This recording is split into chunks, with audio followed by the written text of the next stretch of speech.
am muted. Thank you, Hurricane. I muted because I was recording something for AA this week, and I didn't want my microphone being picked up in the gameplay recording. And I do this frequently on a Monday. I mute my mic because I'm recording. I'm recording stuff that is not me talking, and then I completely forget to unmute my mic. Hello, Artisynth. Hello, Hurricane. Hello, Gumbo Master. How are you all doing? There we go. That's better. Well done. Okay. I threw $3,764 into the thing. I'm about a third of where I want to be.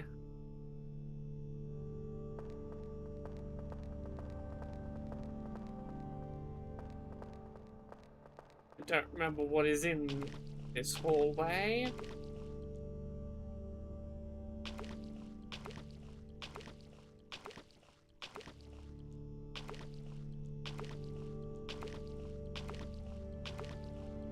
Something here?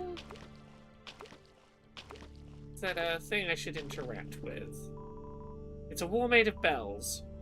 Sure. Ah, Gumbo Master, you're like 3 minutes in.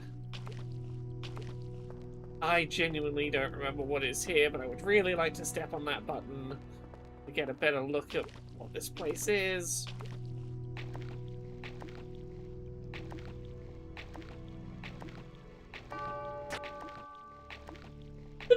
Phew. What's in the dark?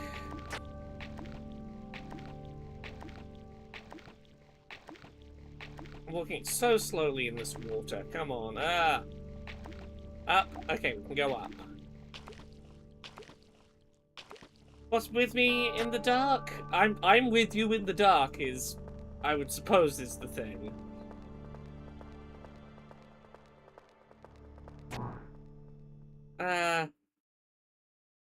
Right, down, left, nothing. Something's coming. Okay. Run?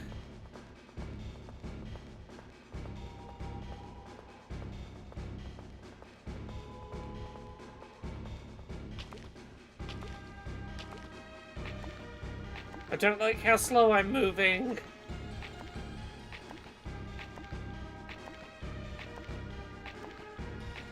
Or that I can't quite remember my way out of here.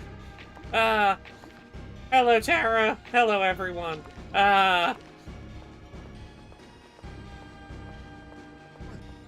Hey, wait a gosh darn minute. Oh, it's Gerson. What are we running from? There was that thing, you know? Hey, Echo. How you doing? You know, I was just about to have some tea. Feel free to join me if you like. Sure. Okay. Okay, we got out of the dark. That's good. Omicron says, I don't know if Agent 64 got patched since your mention of it. I think it now only needs 3 ciphers to unlock Act 2, but I'm a bit mad and possibly chemically addicted to rage chemicals, so I've only played on 64 Agents so far.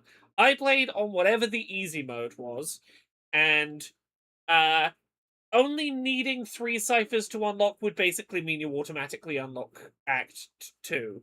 Yeah, you used to need 4 ciphers, and you only get 1 cipher for doing it on the easiest difficulty. I can't confirm if it's changed or not, but I can only talk about how it was when I played it, where I finished the 3rd mission and did not have access to Act 2, and it did not tell me what I was doing wrong.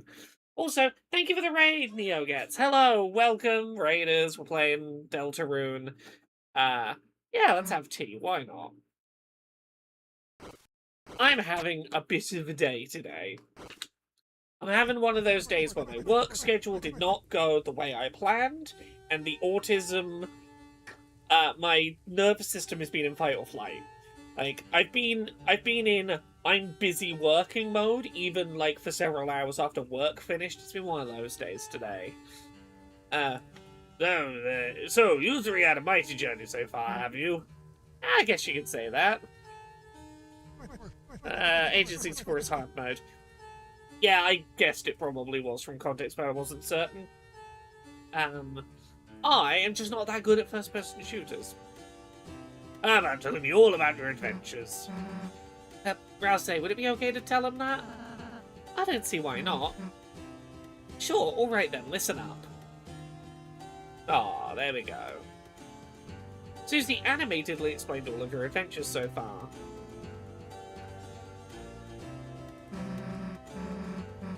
And now we're here, pretty awesome.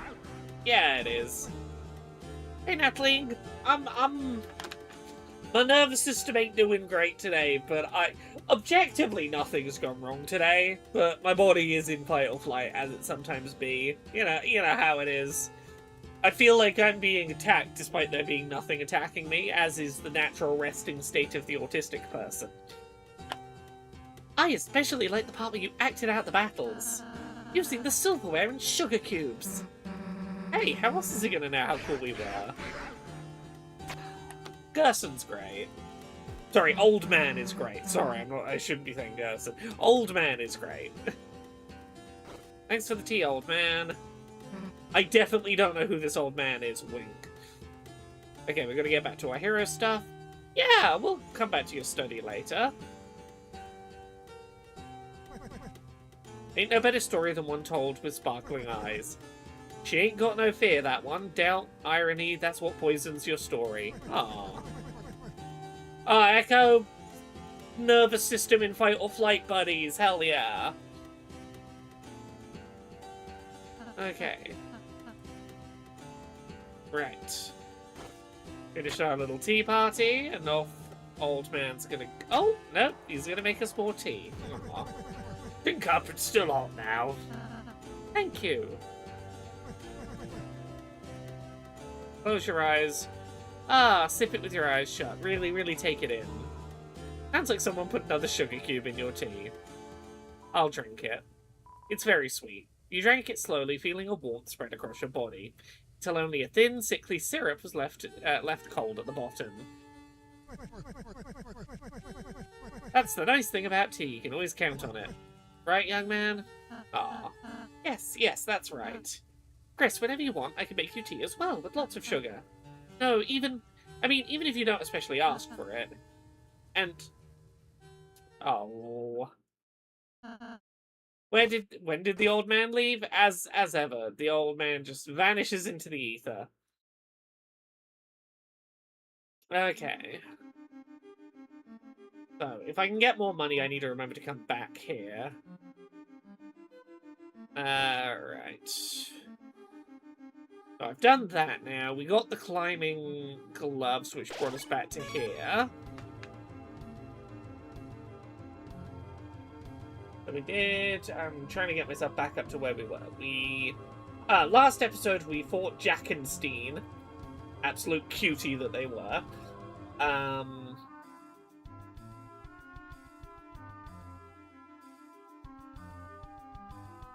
We can now keep working on improving Susie's heal. Okay.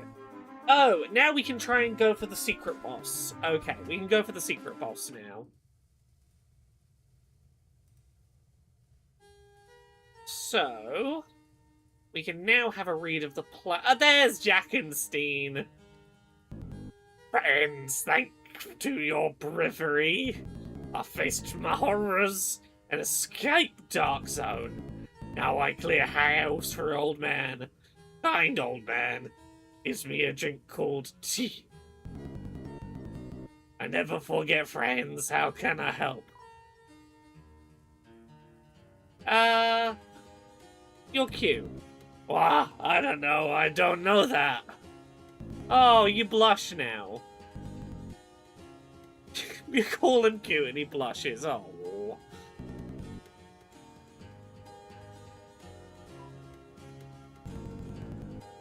I heard a rumor that the Rightwood Zone contains a beautiful piano. Be careful, many hot people live in that place. Who to those with a horrible face do not like. Okay, let's have a look at this plaque up here. Legend of the Magic Axe. Awaits from rest by golden choir. Three tunes were kissed in the dulcet wire, which whispers in the darkest mire. Okay, so there's 3 bits of song, and I'm assuming one of them is the one we just found behind the waterfall. Let me look at the clues again. Whispers in the Darkest Mire, it might be. So yeah, we need to go to the hidden doorway behind the waterfall. We've done that. We gotta backtrack to the climbing spot where we first found the old man, which is somewhere back here. And I need to do battles if they come up, because I need to earn... Actually, can I sell stuff to the old man? Can I sell stuff in the old man's study? Probably not. I want to get another 6,300. No, can't sell here. I need 6,300 more dollars if I want to get the unique armor. You can sell stuff to the fountain on the 2nd floor. The donation fountain, or is there a different fountain? Or are we talking is there a fountain in the study I can sell stuff to? That's, it's in the study. Let's have a look. Thank you, people who know this game inside and out. Oh yeah, there. Oh, so if I toss stuff in here, do I get money for it?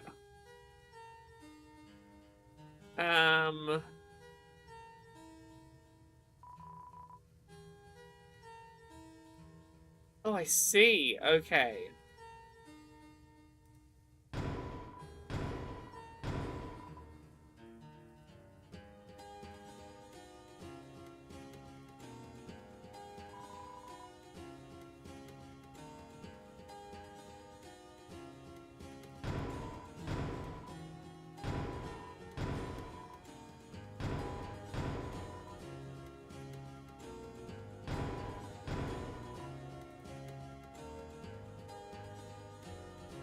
I probably shouldn't be tucking more stuff in there. Oof. Have I just sold a thing I shouldn't have sold? Fuck it, I can reload the save. Is mannequin important for a thing? I don't know what the importance of mannequin is.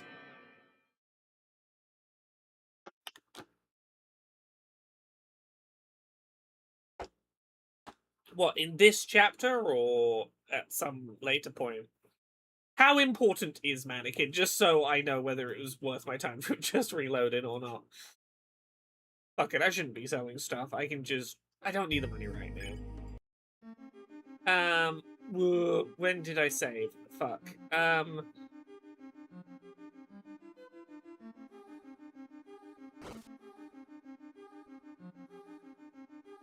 Okay.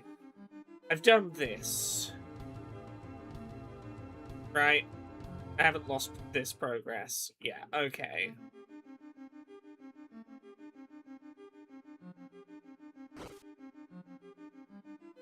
Well, if the true ending to the game is locked behind whether or not you sold the scarf from Chapter 1, I am willing to say, you know what, actually, fuck you, Toby Fox, you're a bad game designer. I think that's a perfectly fair opinion to have if you are locked out of the good ending because you sold an item of armor from Chapter 1 that no one told you was important. Let me... yeah, mash through this again. Okay, so we want to be going this way. Gotta backtrack where we met Old Man. Some sort of statue.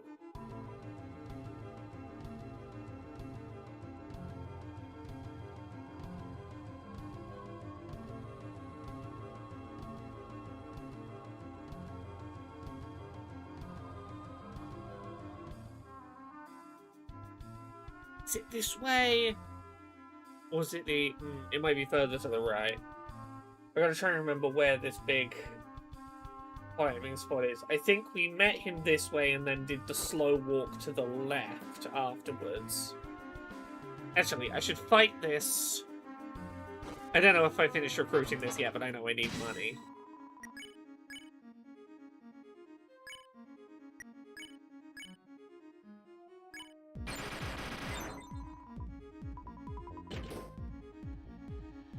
Well, that's it. I don't believe that Toby is a bad game designer, and I think Toby wouldn't be so cheap design-wise.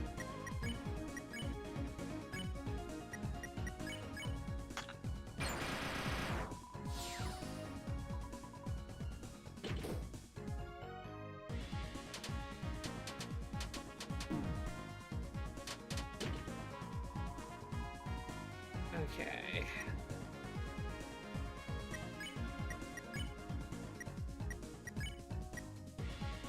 I'm gonna try and give Susie a chance to heal. Do a heal on me before I finish this fight up.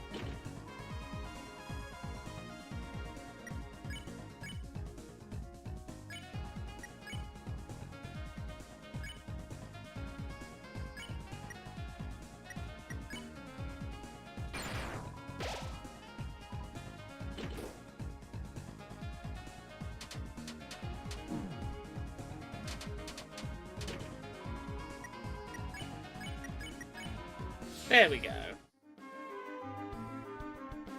Hey, Kvalstrom, I'm doing alright now.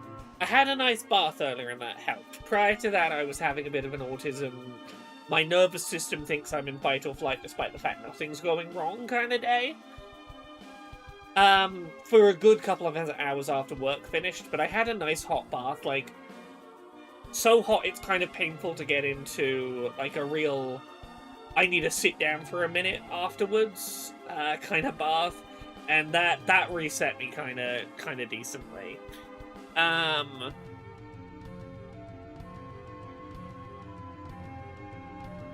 This, I think, is where we needed to be. I think this is going to be the second part of the melody. Yeah, that's how I have all my baths. If I don't get out of the bath and need to, like, sit down in a cold room for a second in case I get a little lightheaded, I haven't boiled myself alive enough. Look, this is, again, I think an autism thing.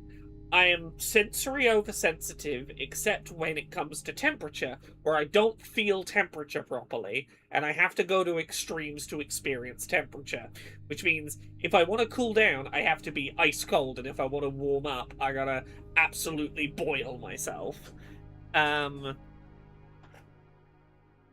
gonna put my feet in and go, oh, oh, oh, is that too hot? Is that too hot? No, I can do it. Let's just wait for my feet to, and ankles and sort of lower legs to adjust. Okay, kneel down. Oh, that's warm. Right? You gotta become human soup occasionally. Oh. Oh, what is this room?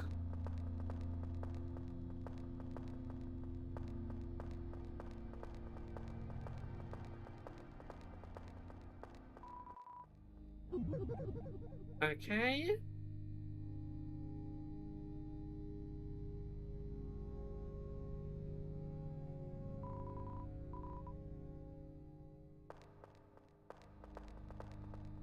Be up there, up north. Aha, this way?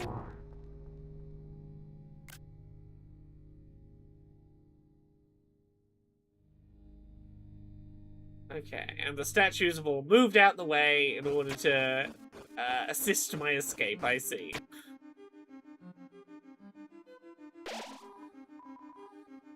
Yeah, for a drink to feel cold enough for me to be happy during work time, I'm like, I'm gonna put like half the tray of ice in a single drink. Right. That's like $400 for this. I need about $6,000, so this is... Yeah, okay.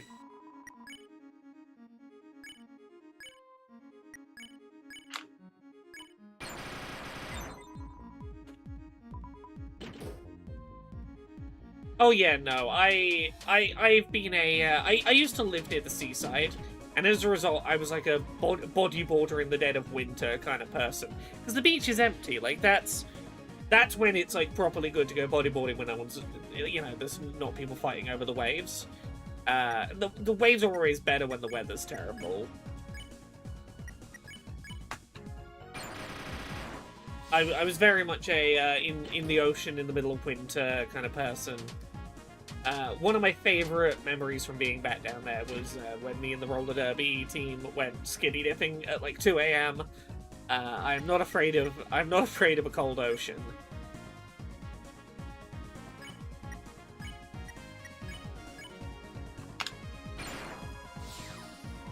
Did I ever sell seashells by the seashore? The shells that she sells, the seashells, I'm sure. No, but what I did sell near the seashore was ice cream. I worked at like a beachfront ice cream kiosk for a while, being like paid under the table.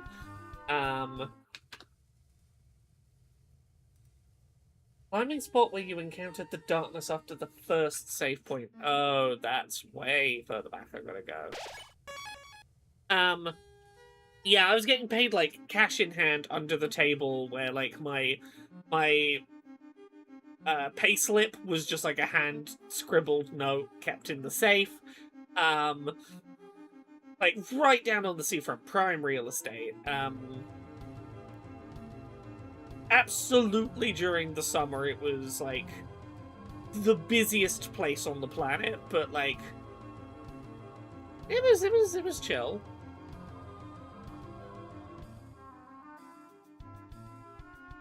Right.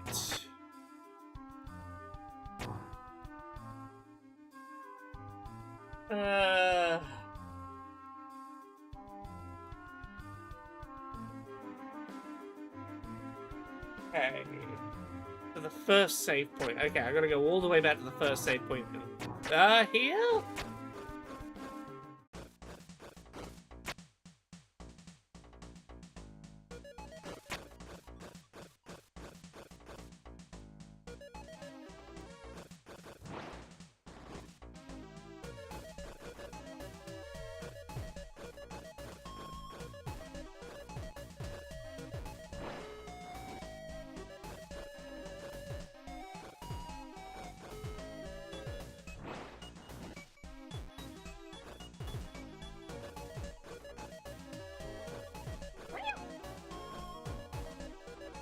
I don't know if I'm going to quite the right place. Is this the right place? I think this is the right place. Also, there's a unique battle I need to remember to do at the top of here. Hey, Spring Bean, how you doing? So, nice things I've had going on today. What have I been up to today? A lot of my day-to-day has been, I was subtitling big, long gym position, or high-step video.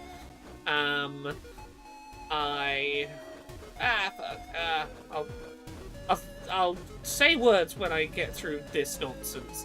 Okay. What did I do today? I did some work on Raisin Rebuild's first game. Got ready for a meeting we're having tomorrow about some businessy stuff. I did stuff today, and now my brain is going, I can't tell you what I did work-wise today. I had a business meeting. I wrote up a bunch of my thoughts about the Dusk Bloods, so that I have them fresh in my mind, ready for talking about on podcasts this week. I did a lot of like writing notes to get things straight in my head about what my opinions of pieces of media are. At the weekend I saw Coyote vs. Acme and Teenage Sex and Death at Camp Miasma. Two absolute 10 out of 10 films in very different ways that I'm trying to put my thoughts on Camp Miasma in particular together so that I'm ready to say something intelligent when we record Queer and Pleasant Strangers. Tomorrow. I'm glad you were able to join the stream today, Spring Beam.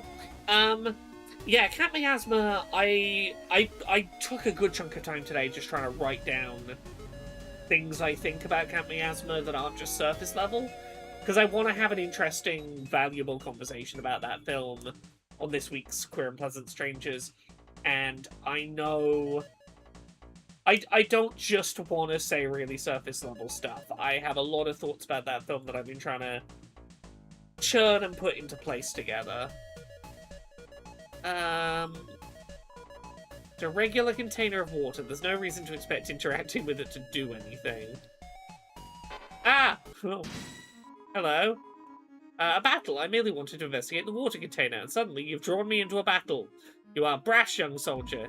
If you seek love, you must prove yourself worthy of a princess. A holy water cooler. Tara says your brain says it's classified now. No, I think my brain just says I have ADHD and I have terrible short-term memory. Yeah.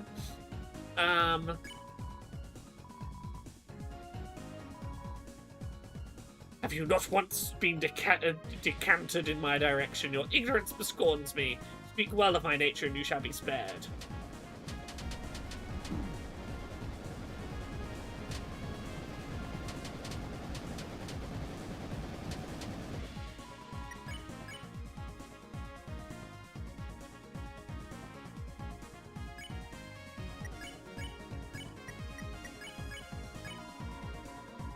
Blessed are those who kneel to me, for my waves shall cleanse you.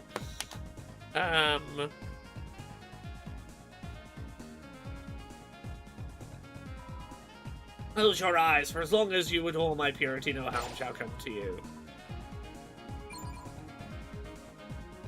Okay, 14%. What does flirt do? Romantic are your words. Young soldier, your words are like sweet honeydew. Is it the first time you have spoken to a lady such as I? A young knight's first love. No wellspring may be so pure. I shall accept your affection from afar and store it humbly in a masonry jar. On lonely eves when I hear naught but the bubbling of my heart, I should open it and listen once more. Tender whispers of your kindness. Okay, yeah, no, I love Princess Watercooler. New favorite NPC in Deltarune, I think.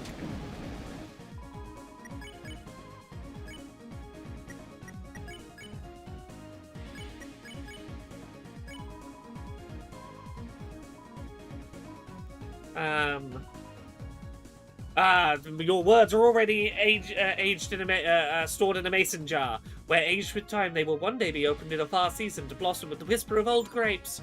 Continue babbling, and the chalice shall overflow into turbulence and lose all meaning. I see. Yep. Your generosity has caused a change in my form. It's breaking. Oh. Water spirit. I see. Yes. Super hexagon mode.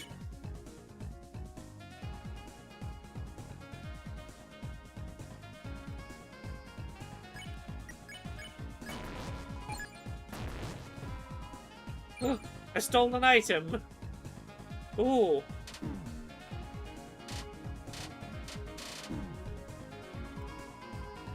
Okay. Nuzzle, that's 8%.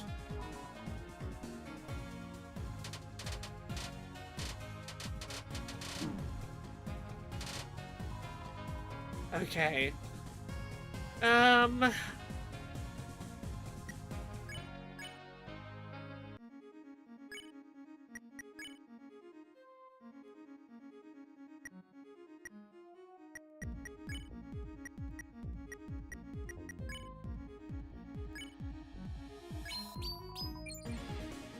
Dazzle. Oh, are we there? Is that the percentage we need?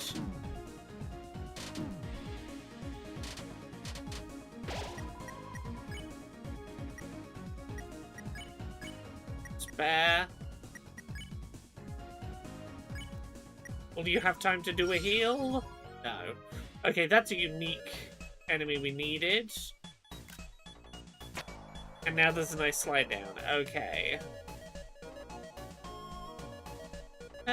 Yeah, down from here.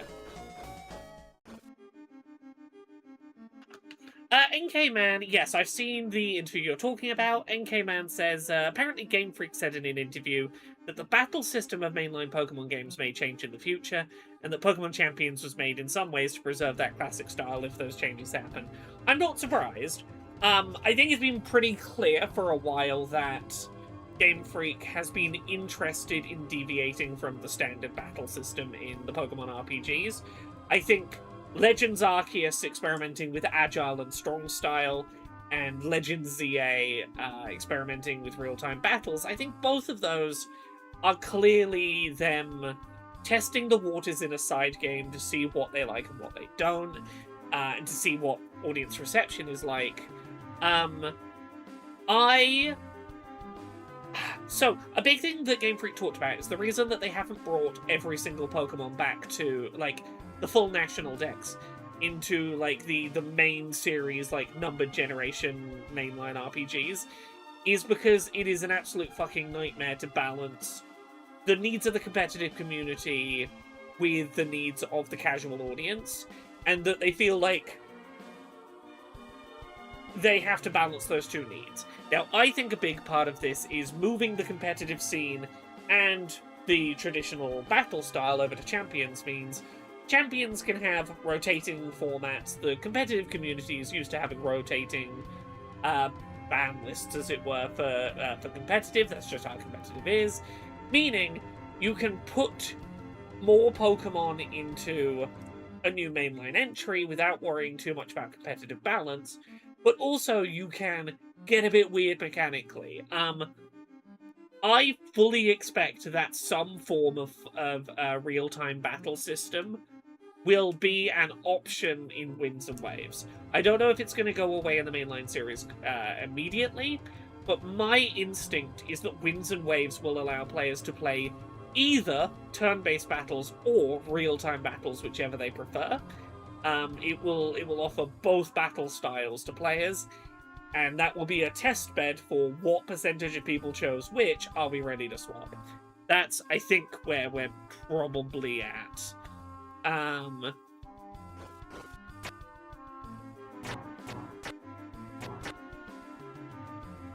don't think we're going full Beast of Reincarnation. I don't think we're going, like, Souls-like anytime yet. But I do think that ultimately they are probably going to experiment with letting you directly control the Pokemon in something a little more akin to, like, a real-time action RPG. I do think that is the thing they know will get headlines, and I'm curious to see how it would play off. Anyway, we got Miss Mizzle recruited.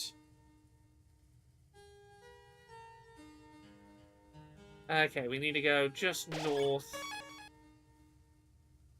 Is there a climbing wall in this office, or is it...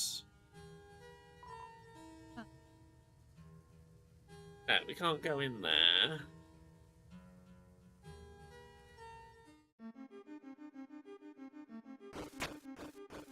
Is it this way?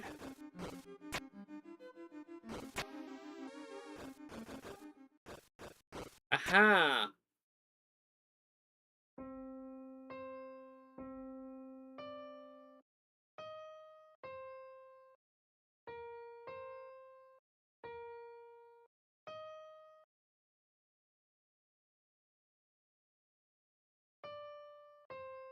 Do it, there we go.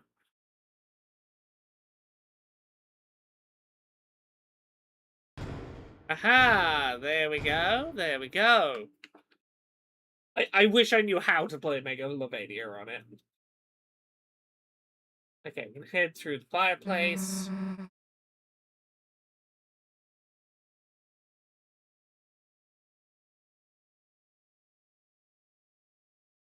Oh. Haha.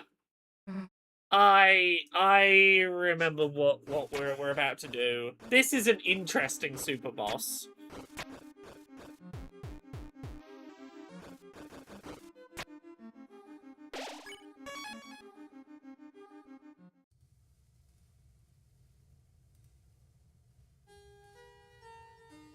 Okay, let's save right here.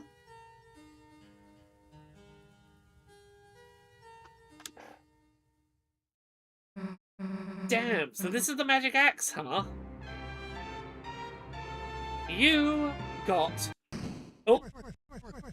Wait a tick, you gotta pay for that. Hey, old man, what you doing back here in the secret boss room? Hey, what the heck are you talking about?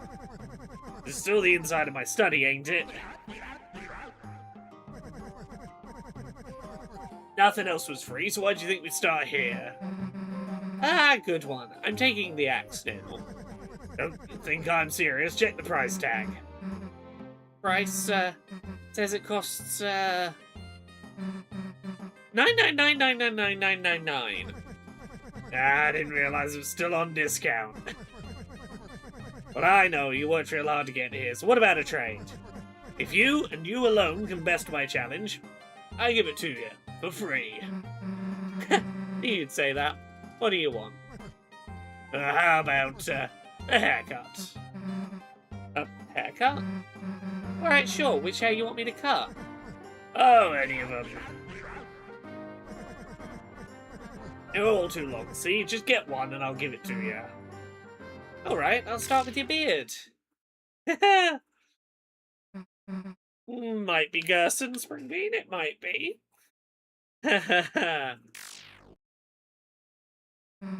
Stay still. You know you need to be concerned about a fight in a Toby Fox game when the enemy is able to dodge your attacks. I remember the last time an enemy was able to dodge my attacks with efficient ease. It was Sans in the genocide route. Okay. But also, I do genuinely love how unnamed old man is doing his best to bring out the best in Susie. Ah, you want to get serious, do you? Tell me first, can you hear it? Can you hear its song singing from the deep? That is the ringing of the Hammer of Justice. The Bell of Justice rings. Attack to show what you've got. Ah. Okay. Right. Okay, so I'm gonna remind myself of the mechanics. I've done this before. I'm not gonna be ashamed. I'm gonna read up on some of the things I need to remember about this. Because I've done this before. I know I've beaten him before. Susie cannot use any items. He will just take them away from you. If you want to heal, you're gonna have to get enough defense to use your own shit healing magic on yourself.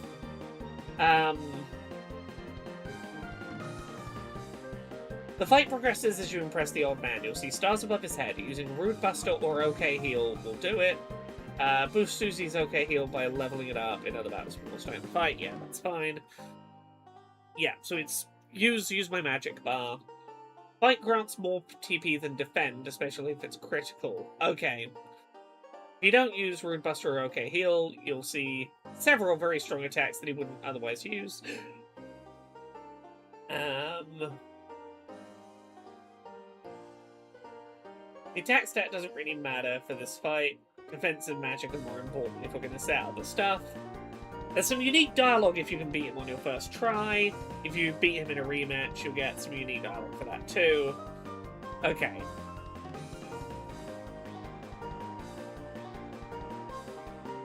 There we go. I've learned this stuff through trial and error before, so I'm not ashamed to just read up on it in a rematch. Okay. Okay, 24%'s pretty good TP. Being a hero means there's nothing that's going to stand in our way, so the story goes. But ain't every story better with a little twist? Oh god, it's okay, we're doing the Undyne mechanics. You won't learn anything running away, you know. If you got guts, you'll see how. Let's see how you do facing everything head on. Oh, I forgot this was a. I forgot this was an Undyne fight. No, you didn't shame at all, Natalie. It's all good.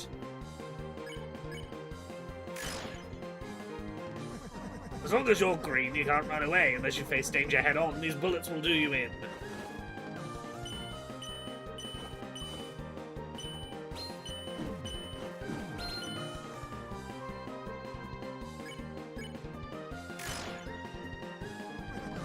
Did you ever hear that old tale? Based on the prophecy, Lord of the Hammer. I think I heard about it. What happens?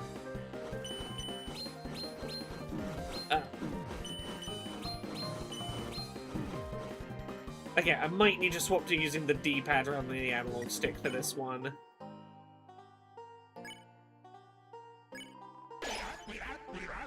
Okay, that's progress. He trained Undyne in Undertale. Yeah, he did. Oh. Sec. Sorry, messages. Chapter 1, The March of the Dark King. The heroes defeat the king and stop the dragon.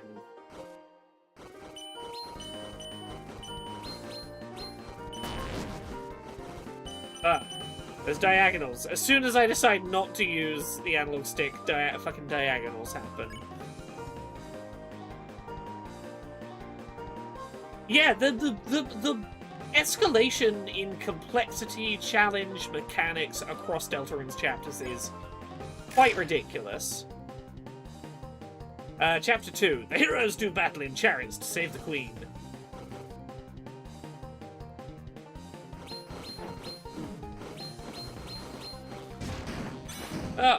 Okay, I'm free.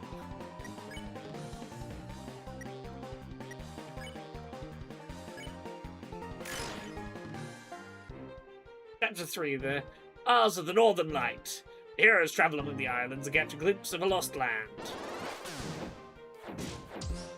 Ah, fuck.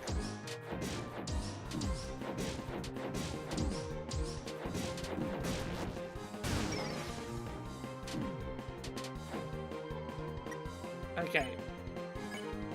Heal ourselves again. Chapter 4, The Trials of the Holy Hammer. The great smith gives the heroes a terrible weapon.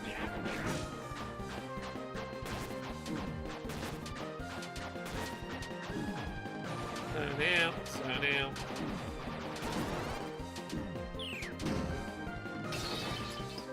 Still technically alive. How many times do I have to impress him? Chapter 5, The Field of Pink and Gold. Oh! Ha! Huh. Yeah, this is just telling us about future chapters, isn't it? Huh. This is interesting. The vast garden is charred in an inferno of jealousy.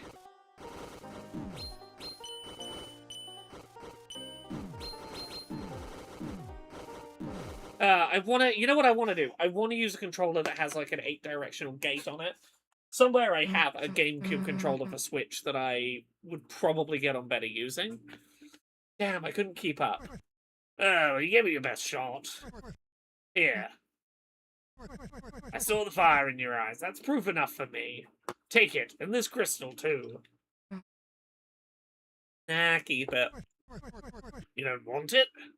Of course I do, but you're gonna need something to give me after our rematch. Ah, you've got guts, kid. I like that.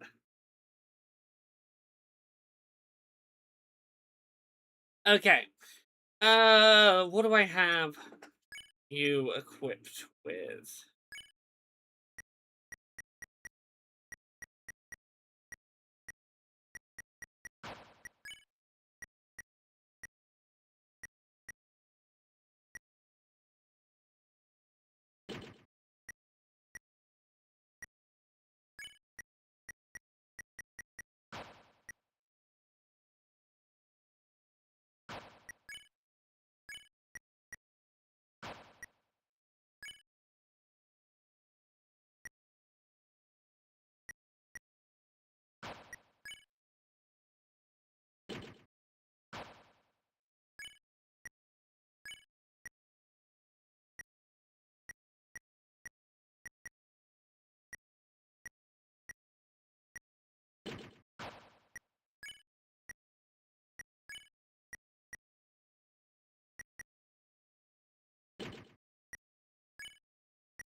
Let's try it with this build. I'm not going to get much HP back, but a couple of HP every time I attack will help.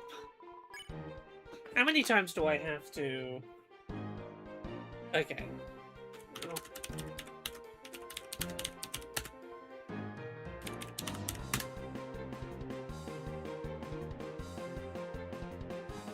You need 84 stars above his head.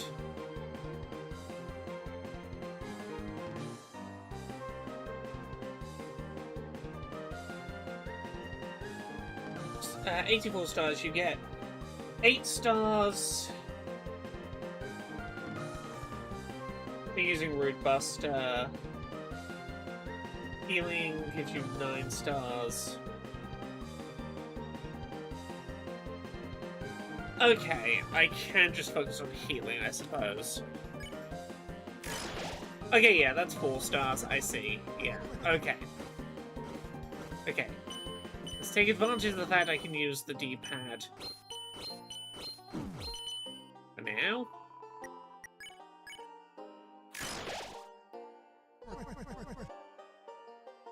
Okay, Lord of the Hammer.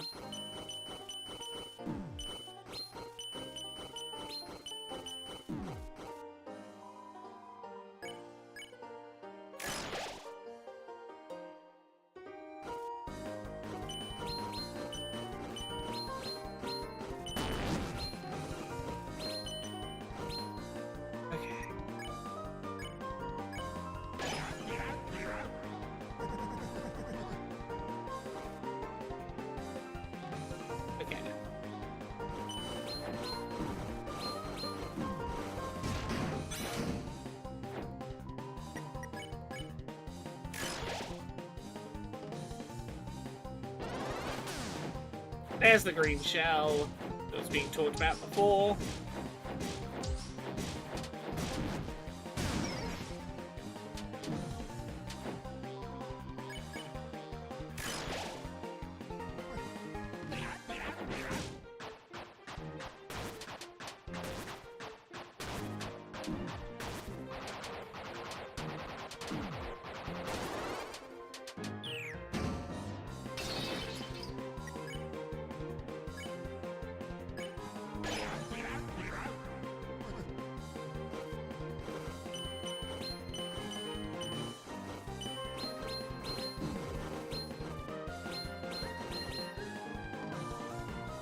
Okay, let's breathe for a second. After the last chapter super boss, this one is much easier. This one is much fairer, and I think that's because you're meant to beat it. This is an old man who wants you to succeed versus a Shadow Knight who wanted to kick your ass. Okay. Okay, now we get into descriptions of chapters that haven't released. What happens next? Who knows? Oh! Gumba or others might know this. Was the Chapter 5 description in here when Chapter 4 released? Or has it only been retroactively added now that Chapter 5 is out? Gumba, you say yeah. Is it yeah, it was in there at launch? Or yeah... Okay, it was in there originally. Interesting. I didn't remember this, and I half expected it to go into Chapter 6's, description here. There was only one more chapter after that. Yeah, chapter 7. It all stopped.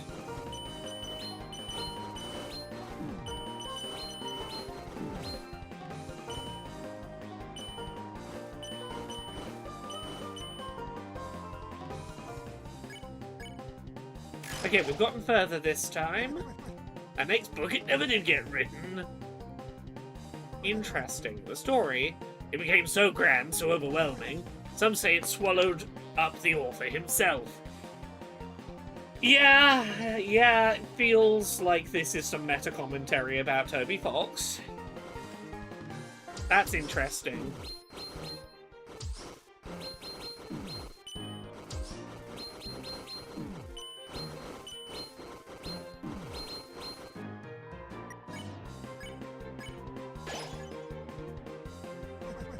Once who could write the next, the youth, the pen was lying there for them to pick up.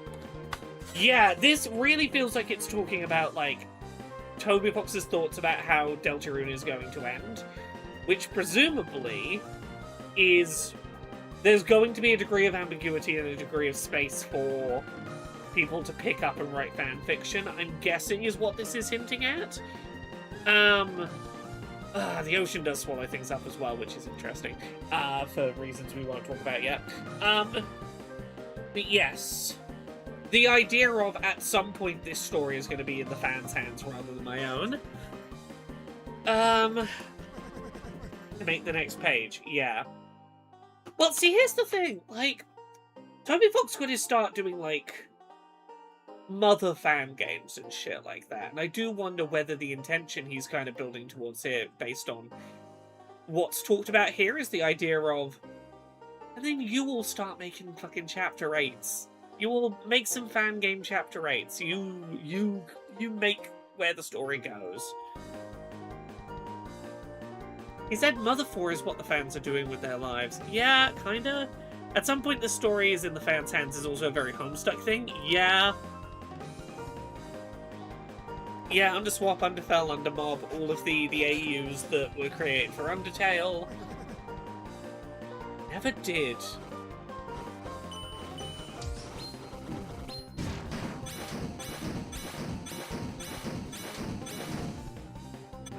Ah. Okay, I'm still alive.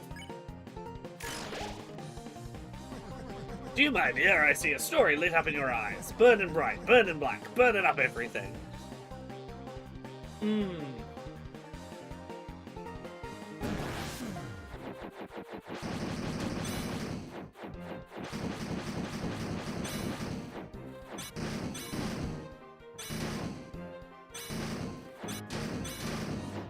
Oh, this is so interesting. Such a unique, mechanically unique fight. The bell's ringing now. Seems we've reached the final rounds. How do you think it all ends? No, how do you want it to end? Yeah, how do you think it ends? No, how do you want it to end? Yeah.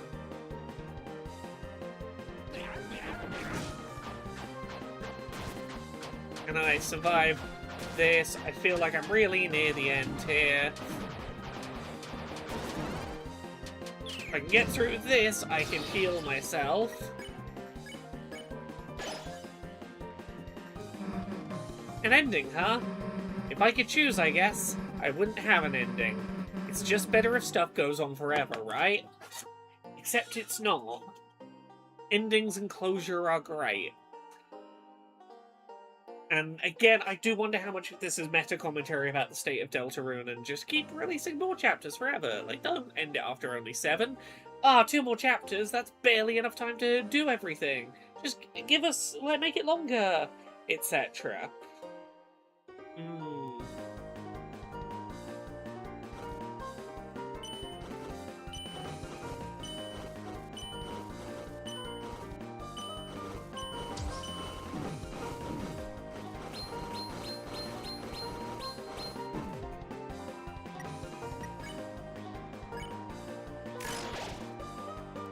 Okay. Well, ain't that something? At this late hour, with the bells ringing out their justice, you choose eternity.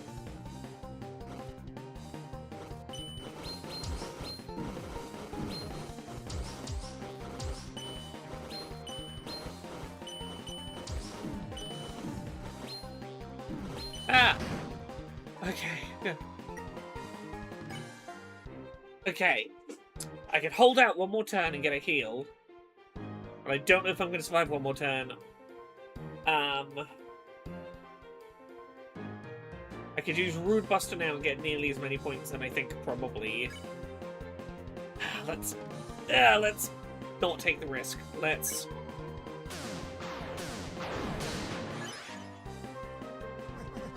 There is one thing that can override the dark. A white pen known as hope. This, I believe that is what you hold. Me? Nah, Chris has the pen. My weapon's like a hairbrush or something.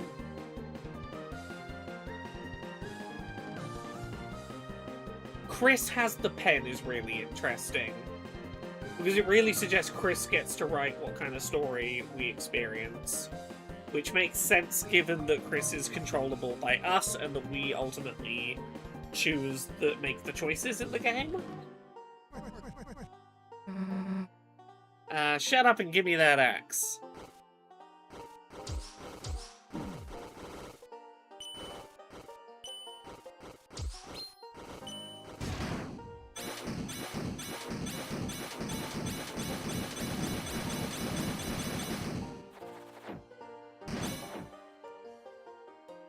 Okay. Did I do it? Alright. I figured it out. You want to see what I got then? Take this. Ah, you missed. Aha, we didn't miss. There we go, second try. That's not bad for a secret boss. How's that, old man? The Shadow Knight's definitely the worst secret boss. Or hardest secret boss. Ah, that was the most fun I ever had. See how I used my healing just now? Guess this is mine now, huh? Justice Axe was added to your weapons. And take this too. For some reason I found this weird piece of glass at my desk. Felt like someone really wanted me to use this thing. It didn't interest me, so you can take it. Yeah, so this is also interesting. The Shadow Crystals, like, clearly exert a power of some sort over their possessors.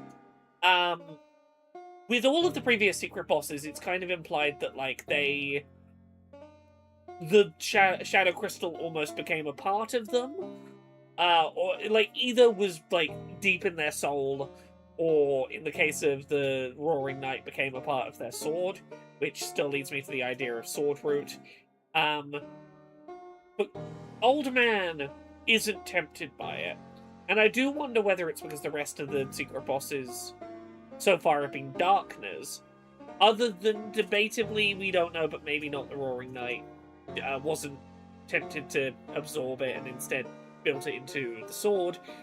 And Old Man, who... Is this a Darkner? Who can say? Maybe not, maybe that's the difference. I knew it was worth having a rematch. Perseverance. Each time you get a little better. That's all I wanted to see. Can't think I'm going to be the toughest thing you'll fight, but next time you'll be ready. Don't give up and give 'em hell. Aww. This is so sweet.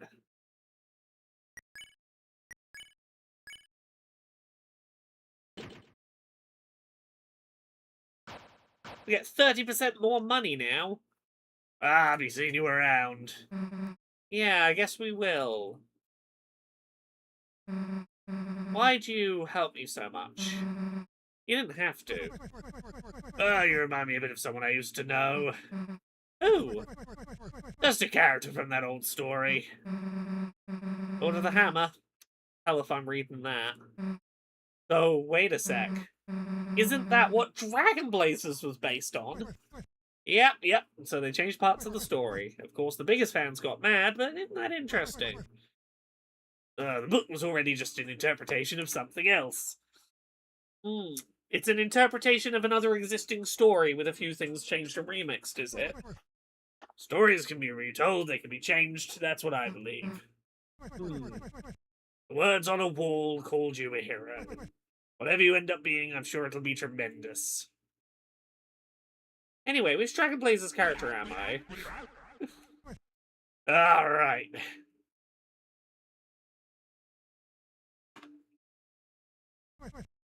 You are the dragon.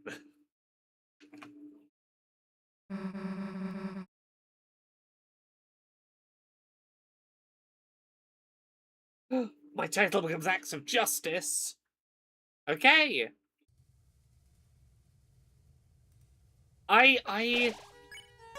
Look, I have so many theories, and there is no way for me to confidently know if any of them are true. We got another 1,500 we can pop in the fountain. Yes, the dragon, which in the initial story got defeated in Chapter 1. That's the thing. I think that at least one of our party members isn't meant to be in the prophecy.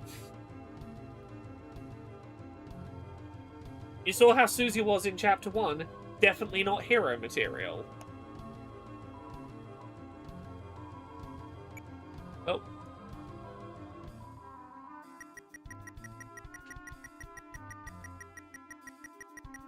The dragon was stopped in the story, yeah.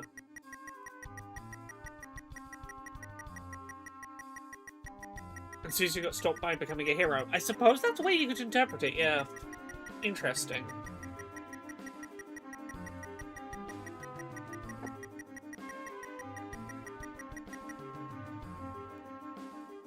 Okay. We've put half of the money into the fountain that I want to put into the fountain. Ah, let's fight this book, why not?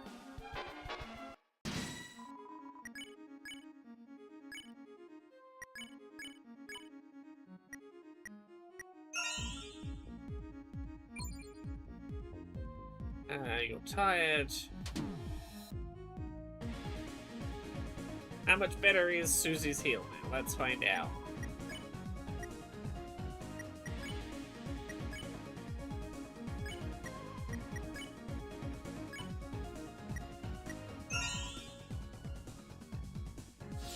Spare you. I mean, if I'm gonna grind for cash, like, here's a safe place to do it.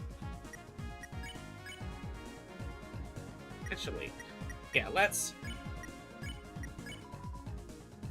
find out how Better Heal has turned out.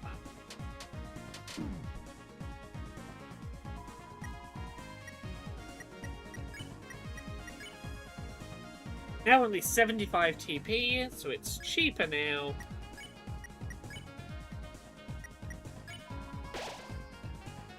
Oh, and it is indeed a Better Heal. There we go.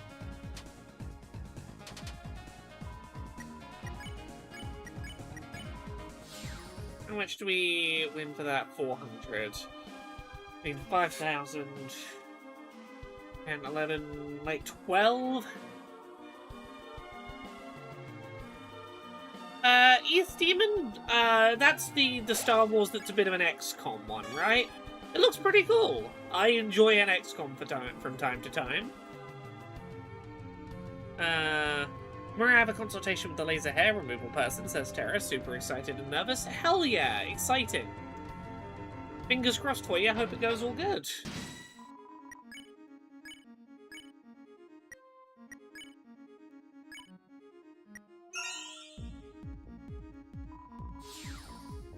Oh yeah, we can do this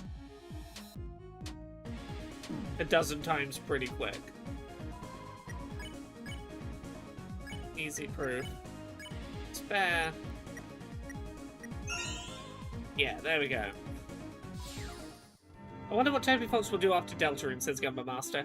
I wouldn't be surprised if we had a very long hiatus. It's gonna have been a decade. It's gonna have been a decade working on this by the time that it's done. And I think that any person who spends a decade working on a singular piece of art, for good or bad, probably will take some breathing room. What they do after that, who can say?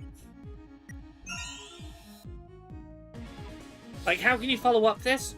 I think that trying to one-up something like this is probably a bit of a losing game. I wouldn't be surprised if Toby went in a completely different direction with completely unrelated characters, tried something wildly different. Or not, I don't know. Toby Fox has, like, multiple offers to, like, make music for AAA games and, like, hang out with... Like, he's got the ability to... He went to that dinner with, like, Sakurai and Harada and the Nier Automata guy, Yoko Taro, and, like... He could just hang out with cool game designers for a while and work out where he wants to go from there, I guess. Voice acting the Homestuck anime, right? Oh, yeah, I fully believe after this and all the merch for it and Undertale's success, Toby Fox is probably set for life in as much as could settle on that money and, if using it sensibly, live off it.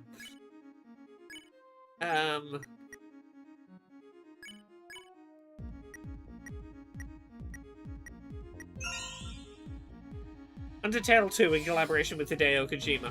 Honestly, wouldn't be surprised by either of those two deciding to make a weird collab.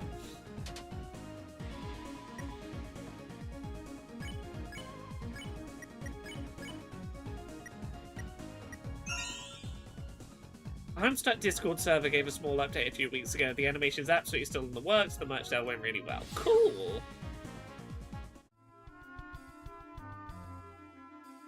Okay, I have like a third of the money I want. I'll try not to be too long money grinding here. I just don't want to have to remember to come back to this donation fountain. Which means putting the 10k in it while I'm thinking about it. Which is requiring my dyslexic self to pay attention to word spellings.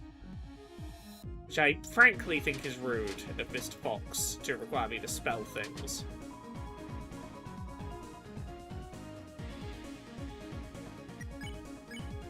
Oh, 100% Sakurai is back in the Smash Brothers minds in some way, shape, or form. Even if it's just making a handful of DLC characters for a Switch 2 deluxe edition of Smash or whatever. Like, even if Nintendo has another Smash Bros. Of some form in mind, and even if Sakurai's just being like a overseeing executive producer for the next generation of talent to like oversee their work as they learn what they're doing, like, Sakurai's working on Smash right now. I fully believe that.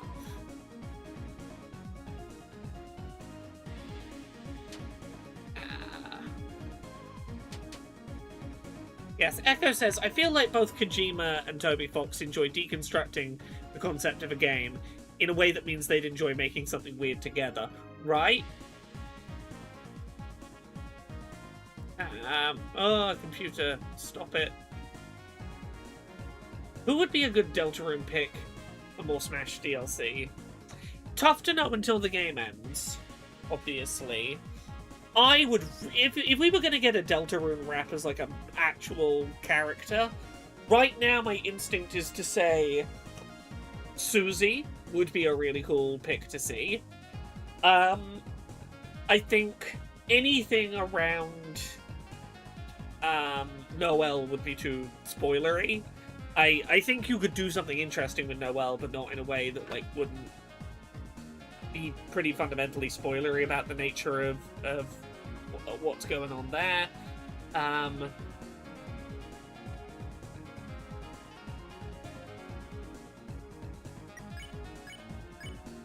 forgot what I was doing for a moment. There we go. Yes, the degree to which Sakurai just, like, solo, single-handedly develops huge portions of Smash. The degree to which he's, like, doing playtesting by having, like, 2 controllers and playing 2 characters simultaneously in a 1v1 against himself to test balance. That man is absolutely destroying himself for that series. It's a great series, but, like, look after yourself, man.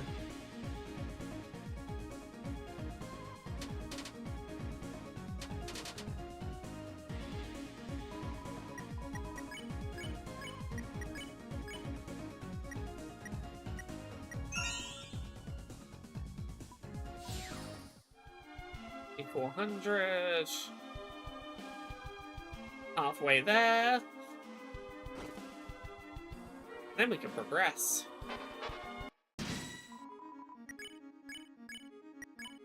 Ah, fuck. Got to... I didn't hit Mercy successfully. That's on me.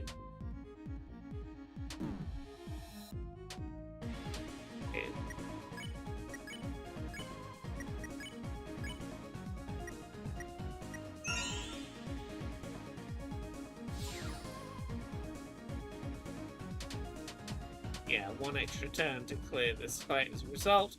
Not the end of the world, but...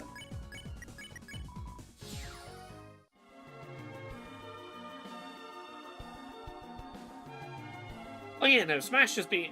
Sakurai has been like a die-hard, dedicated fighting game player for forever. Hey, Daniel Aldrin. I'm doing better now than I was earlier. I was in real fight or flight earlier, but that is settled. What's going on in Deltarune? The turtle-looking old man, who kept telling us about a magic axe. We found where it was hidden. Susie fought the secret boss of the chapter, which was the old man, and won the cool axe. And had a really nice bonding moment of, like, you know, bigging up Susie's sense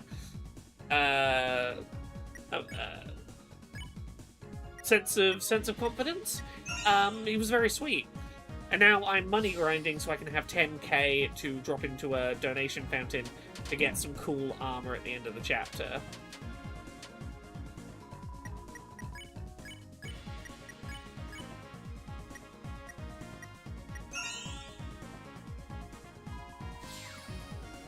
We are indeed approaching Pokemon Worlds. I'm curious to see how the first Worlds goes.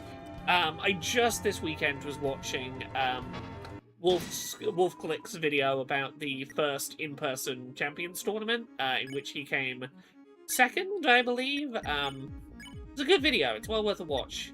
If you want to have a sense of, like, what the competitive scene, like, the early competitive scene for Champions is like, it was pretty cool. It was nice.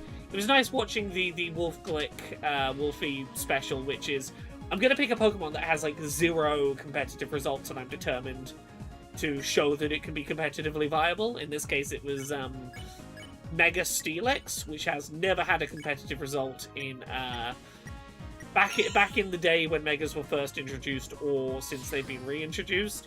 And he comes in and gets second in a tournament with Mega Steelix, a Pokemon that no one was taking seriously.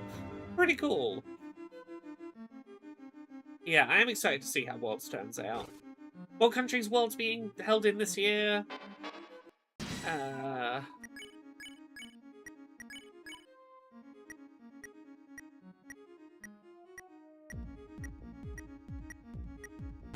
I don't know how to spell amphitheater. Fuck. San Francisco in the US. Okay. Fuck. I should have just picked one.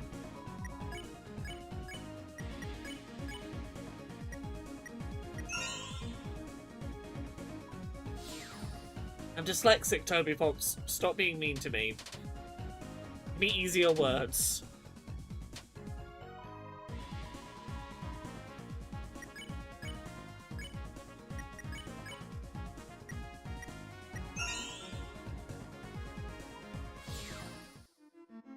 Okay, nearly there. 3.8. Thank you all for your patience while I level grind this room. It's a nice simple fight, in theory. Nice and easy to dodge.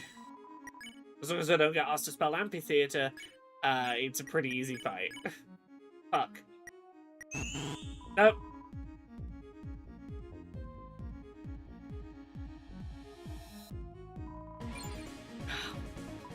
Shouldn't have said it, should I? As long as it's not bloody amphitheater.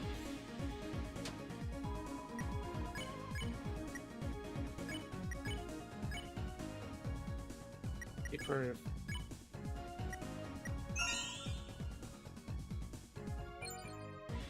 Oh, fuck, I pacified the wrong... I spared the wrong bloody one. Okay, relax, Laura. Stop making the silly mistakes. It's very simple. I see you. Bend with you. Pacify with you.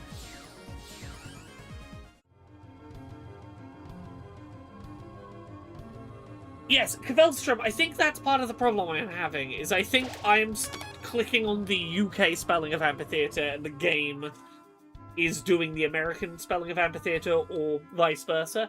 I think 2 of the 3 options that are on this screen are the American and the English spellings of amphitheater, which I think is a problem. Okay. Fuck.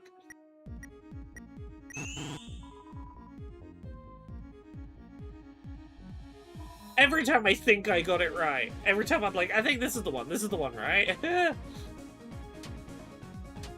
The game is just mocking me now by giving me nothing but amphitheater. I can spell sword. That's like a 5-letter word. I can spell sword. Oh, I must have told this story on stream before. Have I ever told you lot about my children's church youth group summer camp experience involving the God Sword? Have I ever told you all about the God Sword? Pacify. Let me tell you all about the God Sword and my getting pissed off at like 12 years old about the God Sword. So, growing up, I grew up Christian, and I used to go to like church-based summer camp experiences. And these are not like all summer long or like sleeping away somewhere. These are like every day for 5 days for like 1 week in the summer, go to the church and they're like putting on a thing. And they were always like, here is like a week-long, like, we're telling a story or an adventure, and there'd be like a goal at the end. We were working toward a goal, and there'd be like, you play mini games to win points for your team, and your team might win. But like, you were learning Bible stuff along the way, right? So there's only one of these that I remember in any great detail, and it's the one where we were told that like whichever team like wins the adventure or whatever at the end of the week is gonna win the ultimate weapon that destroys evil. They will win the God Sword. And we spent all week, and I was on the winning team. We tried so hard. I got so competitive, and we did it. We won. We were gonna get the God Sword. It was a mistranslation. The space and the apostrophe were incorrectly placed. The weapon that defeats evil was not the God Sword, it was God's Word. You move the space 1 position over, it's God's Word is the weapon that will defeat all evil.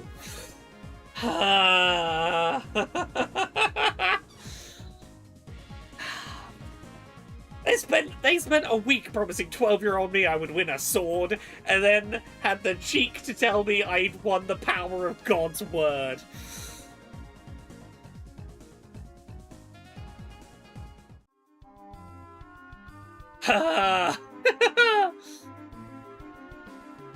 I felt, frankly, cheated. I don't think that should be surprising to anyone, that as a child I felt a little cheated by God's Word. Did not help my my positive feelings. Fuck. About religion. I continue to be too dyslexic right now. I am a professional writer and I can't spell words. The invention of like built-in spell checkers in word processors is quite sincerely the only reason I am able to have a career as a professional writer. Thank the heavens.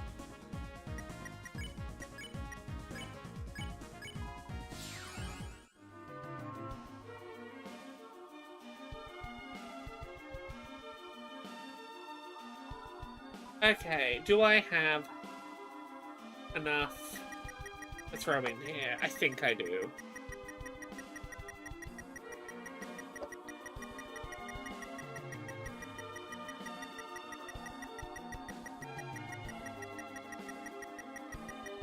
Let's go.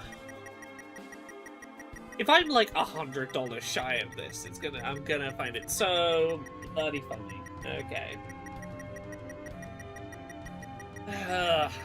Okay. Yeah, we got enough. We've got enough, I think.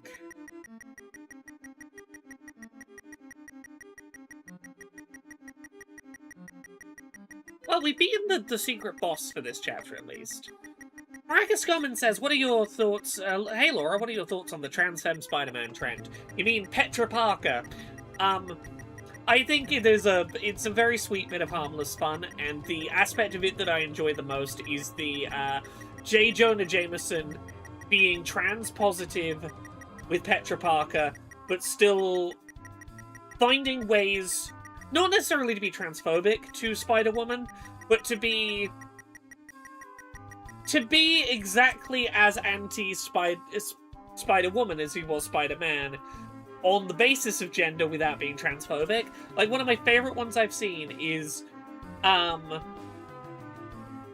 start of the comic is Jameson being very, very supportive to Petra at, who's recently come out at work at the Daily Bugle, before turning to some other editor and going, "So, my new headline about that Spider-Woman, Petra, can you find out, Spider-Woman's pronouns next time you're taking photos? Anyway, that Spider-Woman, don't trust them. Did you know female spiders eat their romantic partners? They're cannibals. This Spider-Woman's probably trying to tell us she's a cannibal."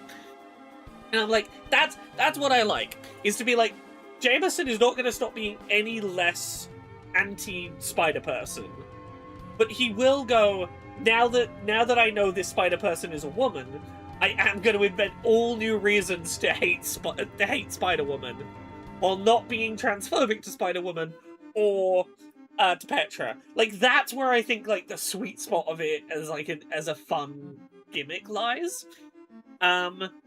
Right, Tara says he claims Spider-Woman is setting a bad example for trans people, unlike my great employee, Petra Parker. Right? That's the shit that's creative in the space that I've been enjoying. Yeah, I hate it with principles. It's... because that's the thing, like, Jameson has never, like... okay, I'm not gonna say never. In most modern interpretations, he's not, like, a bigot or a mean-spirited person outside of the hatred for Spider-Man, unless you're looking at, and I do kind of love it, okay, I admit, there has been a bit of a recent turn to making him a bit of an Alex Jones figure, and I do think that's great, but I do like having a nuanced Jameson.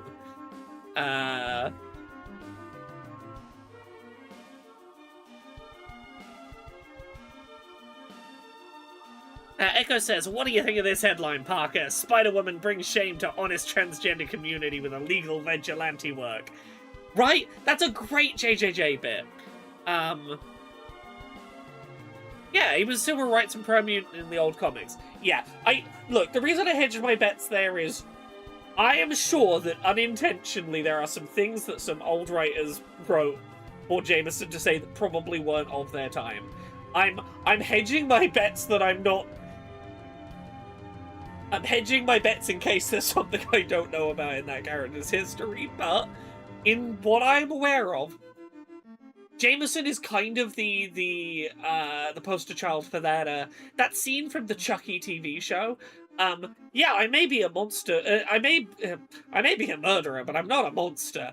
In regards to, like, no, of course I'm supportive of my non-binary kid.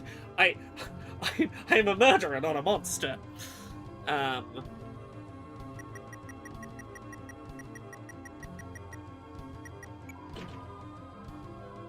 Okay, I think I've put enough in there. Yeah, progressive on every issue other than specifically Spider-Man, or in this case, Spider-Woman. But even then, not... still progressive enough to respect Spider-Woman's new pronouns. Okay, we can actually progress now.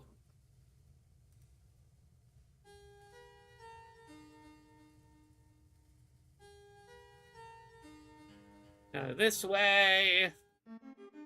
Actually, let's look at the recruit status we've got right now.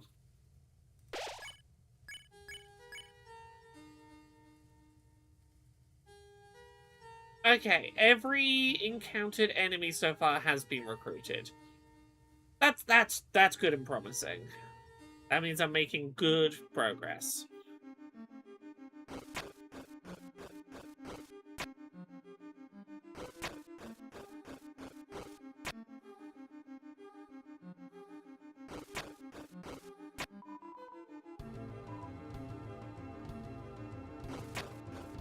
Okay. Main path. Seek you to join the ranks of the captains. Heave-ho! Together we shall stack in Crimson Tower to the saviour of our princesses. And now then, get climbing. To the eaves, to the eaves.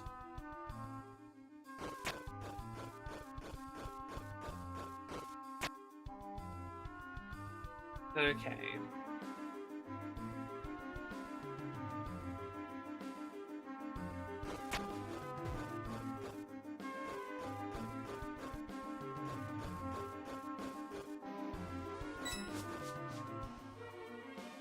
+5 what? What did I get +5 of?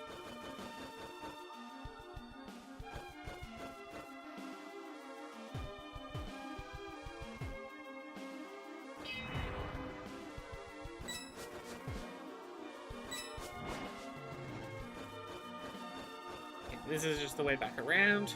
Dart dollars. 5, that's barely any dollars. Why would I care about 5 dart dollars? Ah! Oh, which way do I want to go?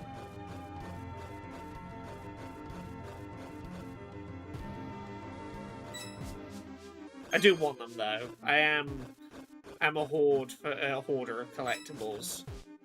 Yeah, push me down. Give me all these dollars. Can't even see what my dollar total is right now because I'm in this mini game, but okay.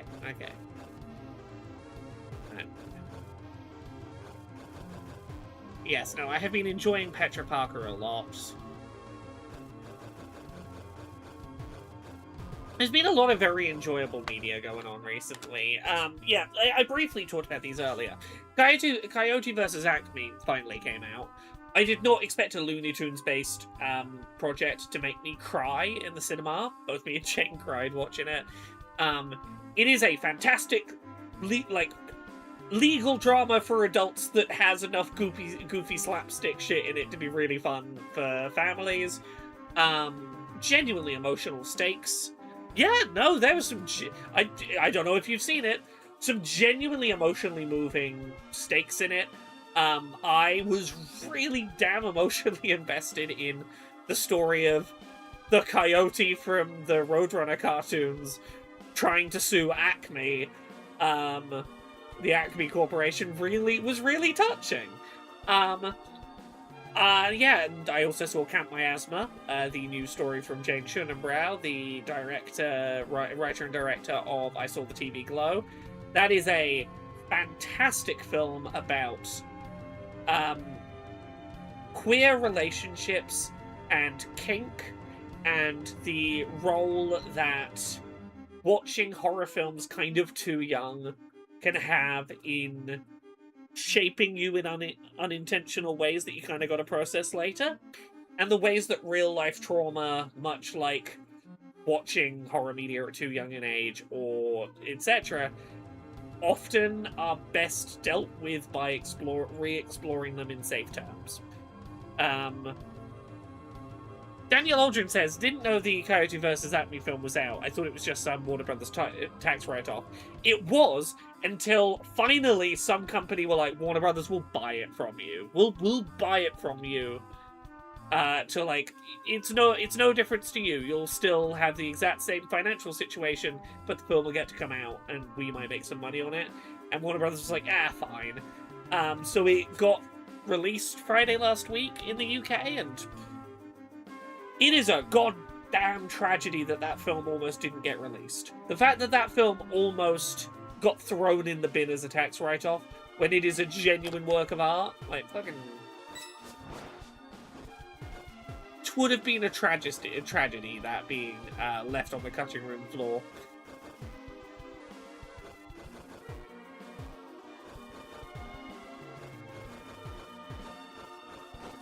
This is progress. Okay. So what was the other way, then?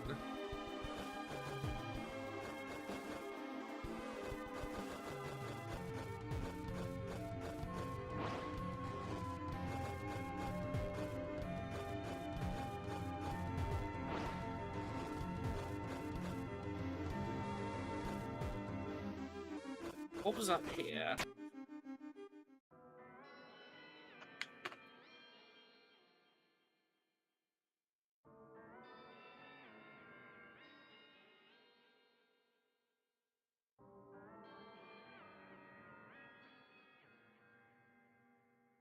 Is this...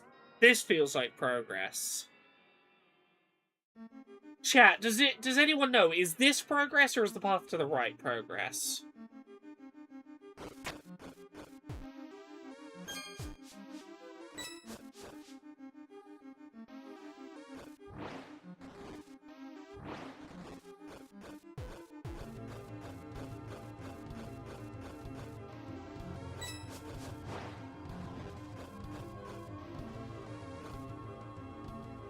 I hate when I can't tell where progress is. Okay, I'm gonna try going to the right before I go up.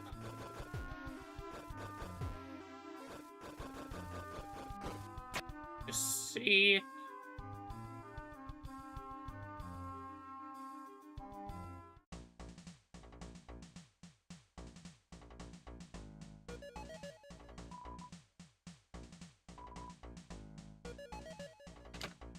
Okay. This is non-progress, yeah. This is a timed climbing challenge.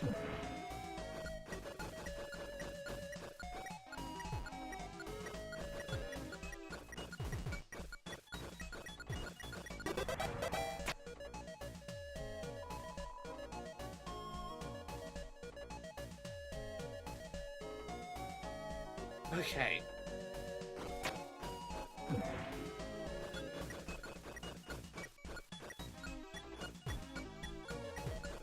Not that way, fuck, I wasted time. Don't try and shortcut it, just...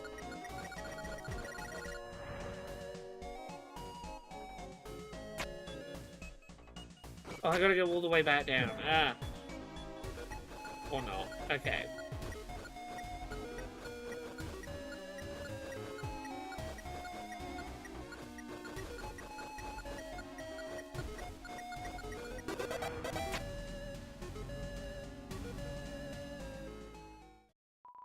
Okay, if you press further, we shall have no choice but to duel for honor.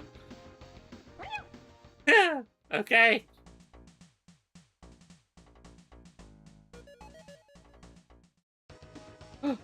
Oh.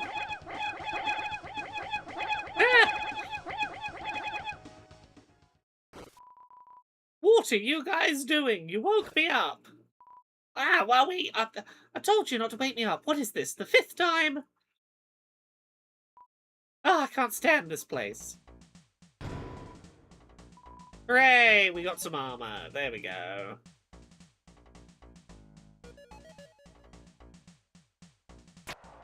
Let's slide down.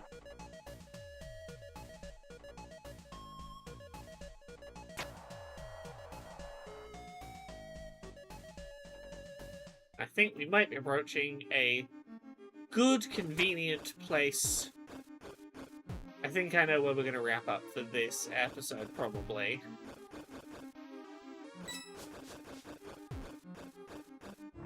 Ah, fuck. Ah.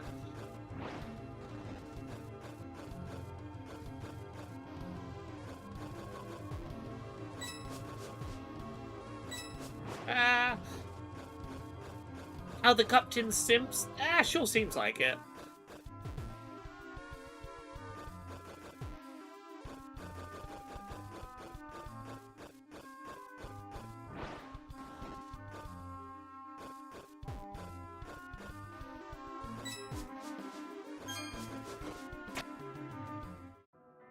Okay.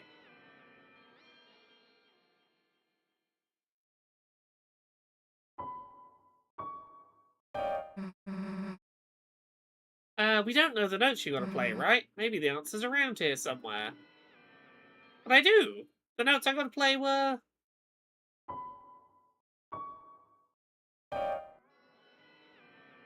Or not, I guess.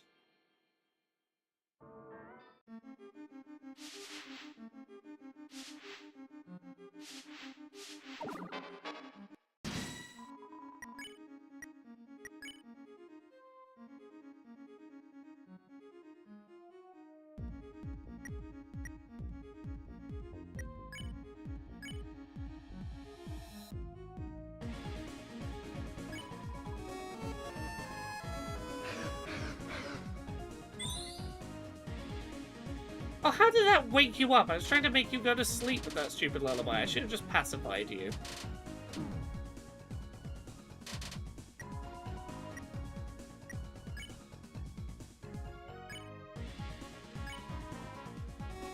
Okay, we'll do it this way.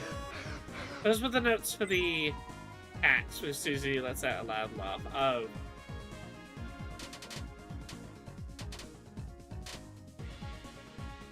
And why did it show me them as if I needed to type them in?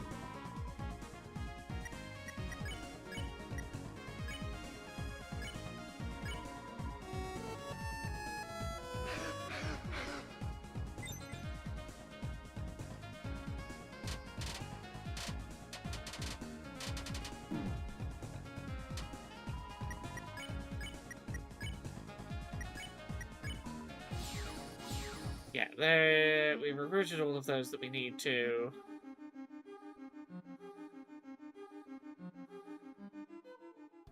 That piano thingy. Maybe the notes we're going to play are in a book. Maybe this big green one.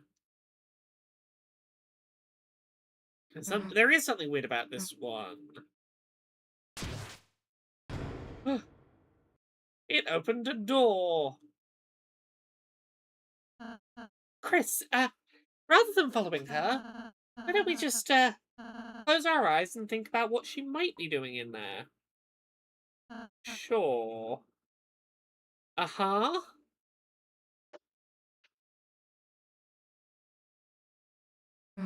Guys, I bet it's in here somewhere. Guys?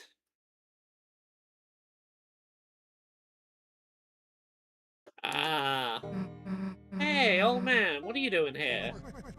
Oh, just came by for some peace and quiet to write my letter. Your letter? You know, this is a dream, right? Soon it's gonna end. Just as you close your eyes, you can see Rouse walking off. Can you? Is that within the last 30 seconds? Can I see it? No, it's slightly too far back. When you close your eyes and imagine, does Rouse walk off to go do something? Oh, I did not know about that.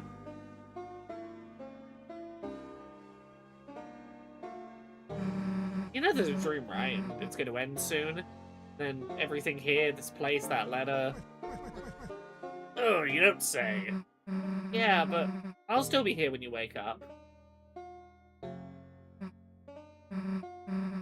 You were trying to teach me something earlier, weren't you? Nah, you did that all yourself. Come on, man, you're the only person I've met who teaching me made me actually feel less stupid. Well, it helps that I'm losing my mind, don't it?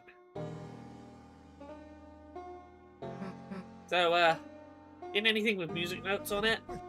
Oh, you mean this thing? Yeah, that's that thing. Cool, I bet Chris can memorize it and... A conundrum's multitude tones. Here, pen and paper. Hey, you want me to copy all that? Plus, if I got your pen, what do you do with to your letter? Ah, the important part's already done. Besides, what good's a teacher that doesn't give homework? Screw you. These two are so sweet together. Hey, I got the music copied down, kinda. Might not be perfect, but I'll say, where the heck were you? Ah, yeah, you're right, huh? Yeah, where were you, Rouse? Where were you, Rouse? Where were you, Rouse?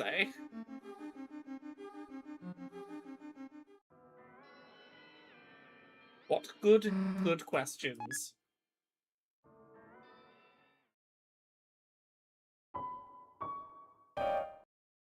Oh. Chris, today in church when you were asleep, your mum said you used to play good. I don't know why you're pretending you can't now. Maybe you're, like, embarrassed or something, but, like, you know. Chris, you should play. The fact that Chris is not acting like their prior self is, drawing attention. Your hands began to move on their own. This is perhaps the first time that the game has acknowledged sometimes an action happens without us doing it.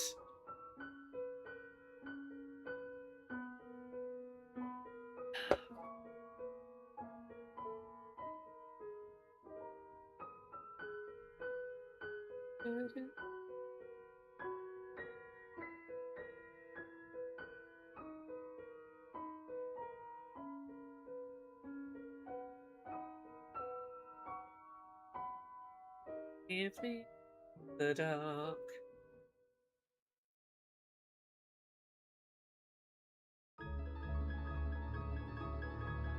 Who always refers to Chris's body as your body? Yeah. The person who made I'm With You in the Dark, the song that plays at the end of Chapter 1's credits, also wrote a song in a game called To the Moon, and it is also one of my favorite songs ever in a video game. I forget the artist's name, but god damn, you make songs that I really love. Seriously, you're an idiot if you quit playing. Uh-huh.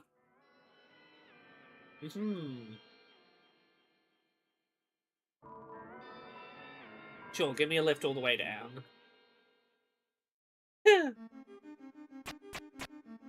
Is it a toy? Oh, what's the one from, To the Moon song?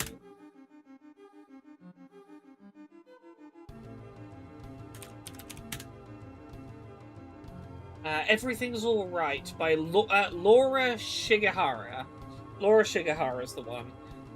For any of you who've not heard it, but enjoy the song from the end of the Deltarune chapter, I'm gonna play Everything's Alright quickly from To the Moon.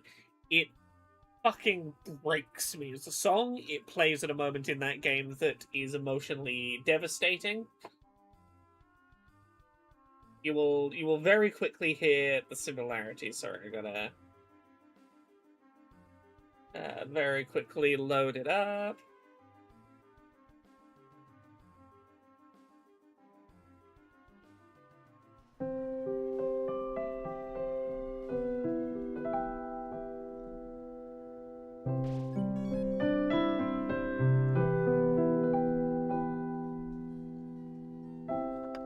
Short steps, deep breath. Everything is alright. Chin up, I can't step into the spotlight. She said, I'm sad, somehow without any words. I just stood there, searching for an answer. When this world is no more, the moon is all we'll see. I'll ask you to fly away with me until the stars all fall down. They empty from the sky, but I don't mind if you're with me, then everything's alright.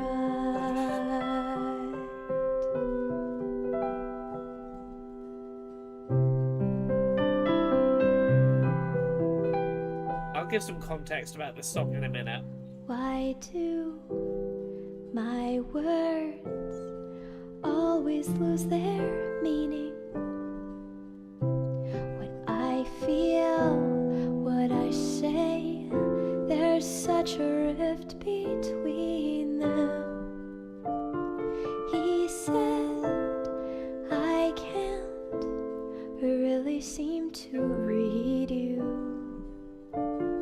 I just stood there, never know what I should do. When this world is no more, God, I need to sell you all of To the is all Moon we'll for any of you see. who haven't played or seen it. I'll ask you to fly away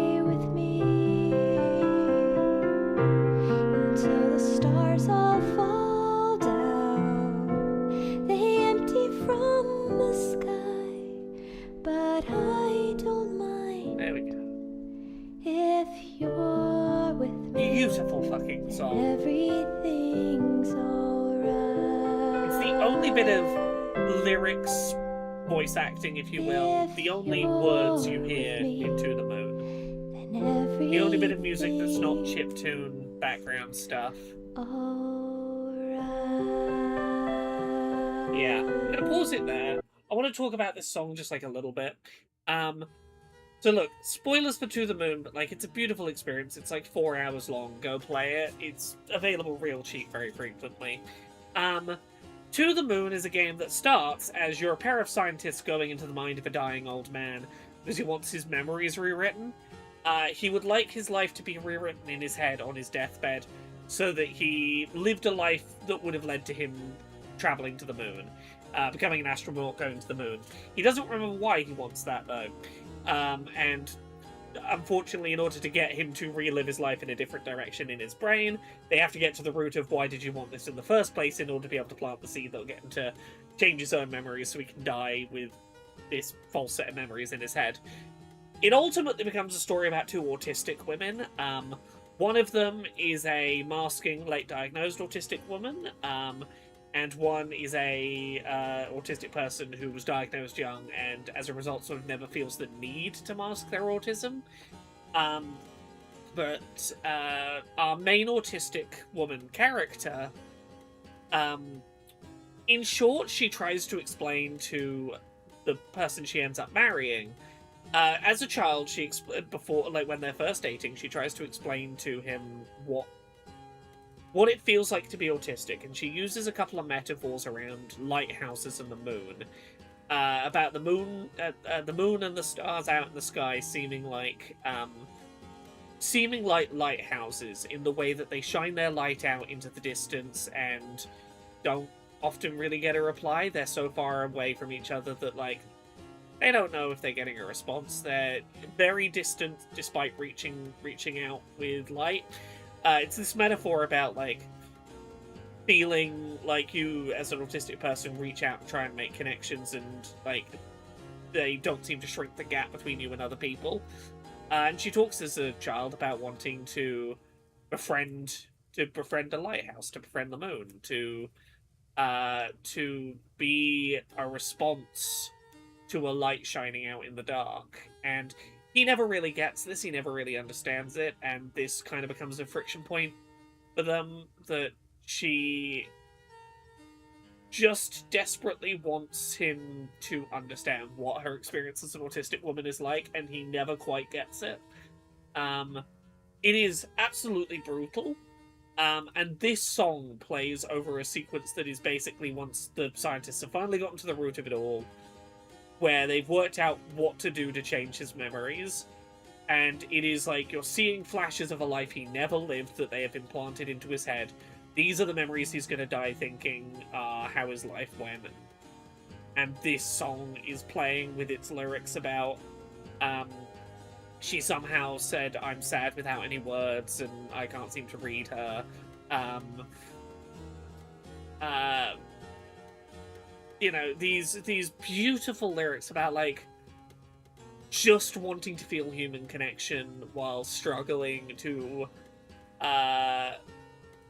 with feeling like you are speaking a completely different language to someone that you desperately love, but you can't quite get over that language divide. It's a fucking brutal game. I love it. It is maybe my favorite media depiction of autism. Anyway. Old man's got something for us. What do you got for us? Yeah, don't worry that I've just, like, told you the whole plot. Go play To the Moon, it's beautiful. Oh, good timing. I just finished my letter. You mind delivering it for me? Well, when you wake up, the letter will be gone, so... Well, that's what I mean. This letter, just have a read of it for me. And when you wake up, write it all back down, okay? This old man's gonna get some help remembering it. Alright, fine, I'll take a look. Okay, got it. I might miss a few things. You sure you want me to do it? As long as you get the point, the words don't matter. Okay, sure. I love how much faith the old man puts in Susie. Okay, let's go close the fountain. There we go. Chapter done. The knight which makes with blackened knife.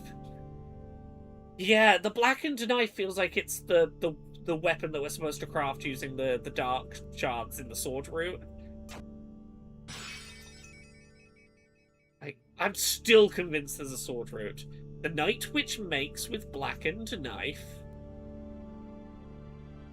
shall duel with heroes, strife by strife. Yeah, this. Then okay. This is sorry. Yeah, so this is the Shadow Knight, the evil Shadow Knight or whatever. Takes the blackened knife that we chipped the piece off. Go duel with heroes, strife by strife. We fought against the dark knife. Roaring Knight, that's the one. Thank you. Two hands around the sword. Yes. Hmm. Should be able to get to the fountain from here. All we have to do is climb up this. Hey, buddy. Uh-huh. Oh, good night, Artisynth. Have a good one. Okay. Okay, you aren't stopping us this time. Susie, wait! Okay, let's go.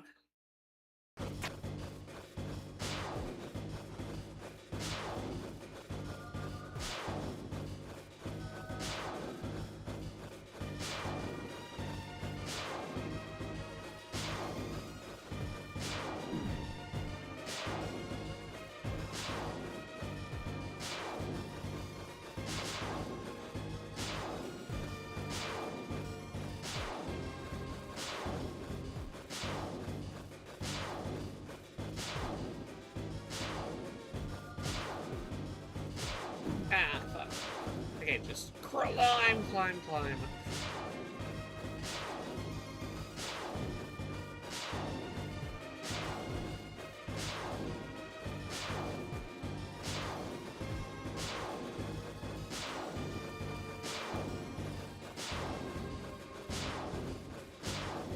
Come on.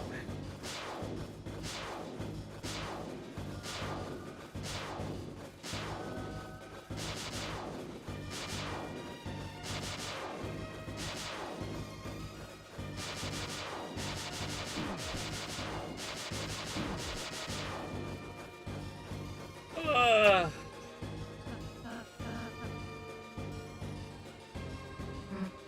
What? And just let this loser get away?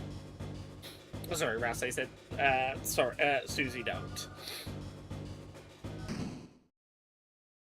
Mm. Hey, the hell are you doing, you goddamn coward?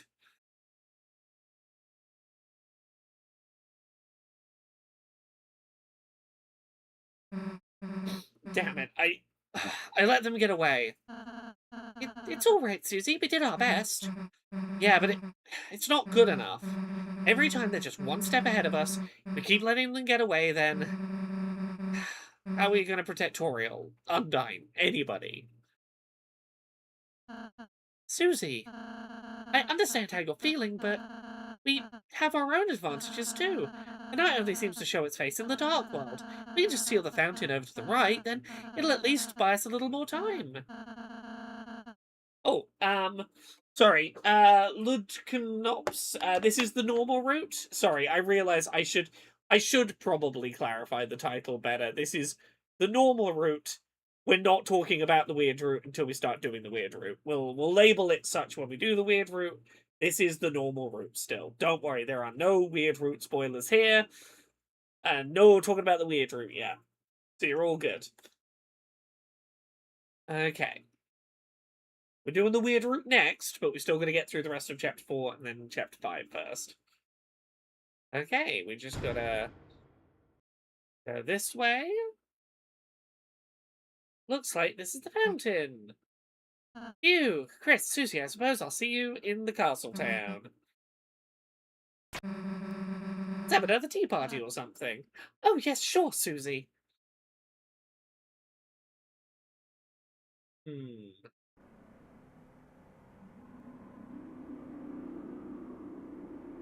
A dark fountain. Why aren't they stopping us from sealing it? That is a good question, Susie. Well, guess I'm not complaining. Chris, do your thing.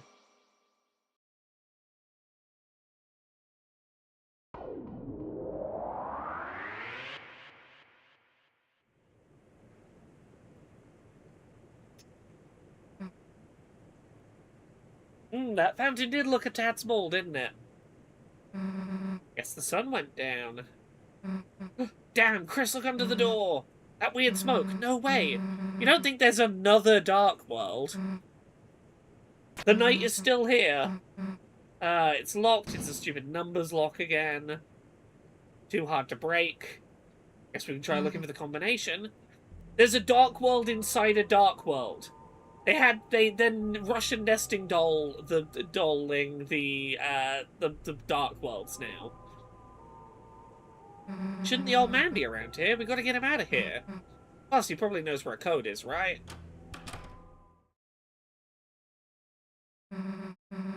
It did seem like the old man was maybe a lightener? Question mark. Hey, old man, are you in here, sleeping in here? Guess not. Oh, we'll get there in a second. This is that priest guy's desk. The go to the door could be in here. Huh? Dude, there's a glass case in here, but it's weird. The outside is clean, but...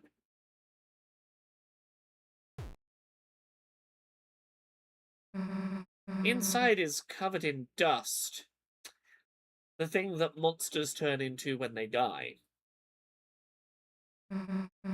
Dude, it's just a dusty, hell no, you don't mean... And when monsters die, their dust is buried. Hey, Chris, why the hell does this pastor have this in his, there's a hammer inside and, a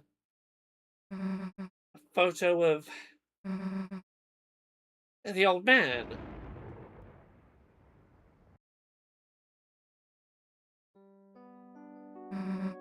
The old man.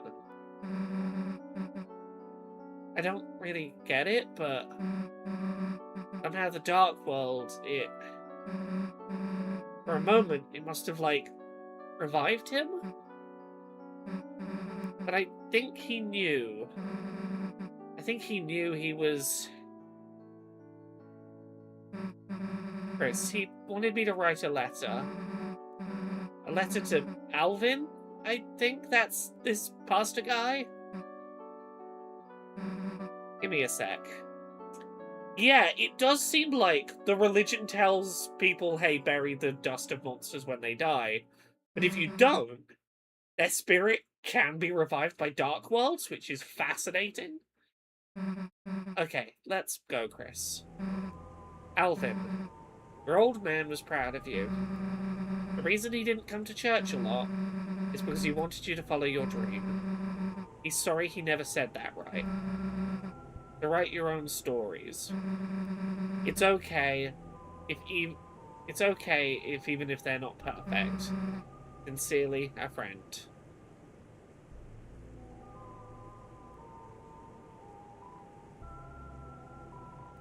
Glass container. You looked inside. It's a small metal hammer and a photo of an old man, both covered in dust. So yeah, this does kind of confirm that this is Gerson, the pastor's dad. Which is interesting because Gerson has a tombstone outside.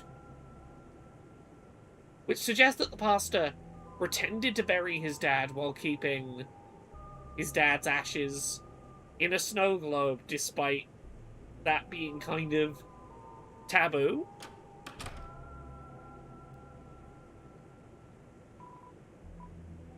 Yeah, what idea do you have, Susie? We haven't got any closer to opening this door, but I have an idea. I think we might know. The old man, he could know how to open it. Chris, you're thinking what I'm thinking, right? Let's make a dark world. This is where the plot gets so interesting. Let's deliberately make a dark world ourselves. Susie saying this, not knowing that Chris has opened dark worlds in the past. How the hell do you do that again? In order to go ask the dead old man, do you know the code to the door? Queen said, concentrate and stab into the earth. You got anything sharp? Chris is carrying quite a knife. Hey, Chris, you normally carry this around? Alright, well, let's give it a try. Yeah, I gotta carry it around so I can stab myself and pull my own heart out on a moment's notice. Concentrate on what I want, and...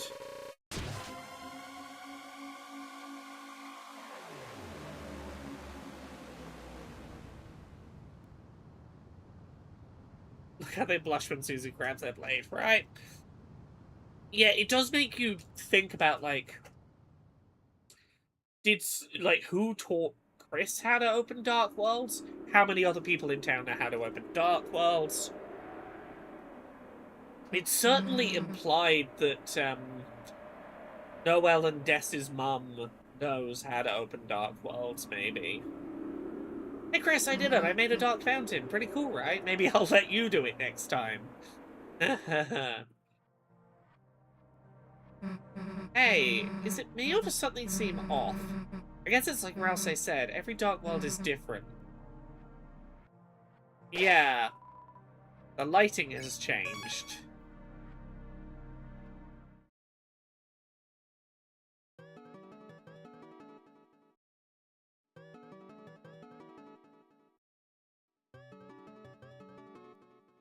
Yeah. Yeah. Yes, the fact that this is the first time Susie's looked different does suggest maybe that all of the previous Dark Worlds were created by a consistent person. Right. Because, like, that would explain them all having that color consistency, and it's only when Susie does it that something new happens. But if that's the case, it would suggest that Chris opened, like, all of the Dark Worlds so far, maybe? Or persons who are of one will. Yeah, there's, like, some degree of alignment of goal in all of the other Dark Worlds being opened, which does suggest that the Roaring Knight's opening of Dark Worlds and Chris's opening of Dark Worlds are, like, are of a shared objective. Anyway.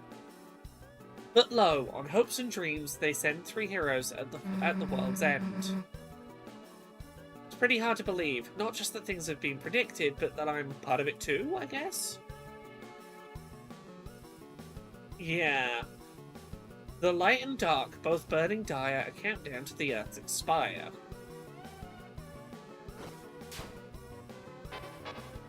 Do I need to recruit you?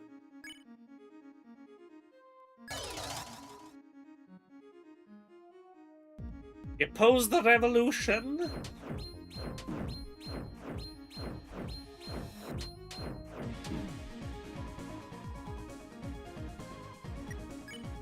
I agree that it feels like we're having something foreshadowed with the old man's dust. I'm not going to go that much longer, but we're having a good one. I will find a good point to stop soon.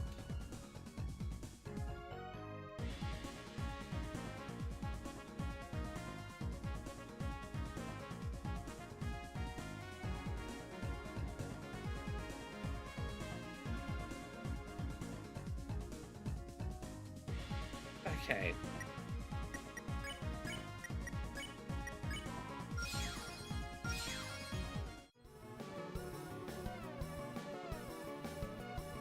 If fountains freed the roaring cries and titans shake from darkened eyes. The third hero, the prince, alone in deepest dark.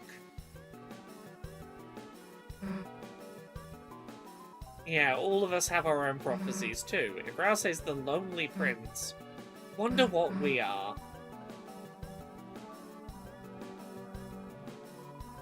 I am the philosopher. You sought to return the dream, but the lighting of the mind has changed. At best, you can only see another side.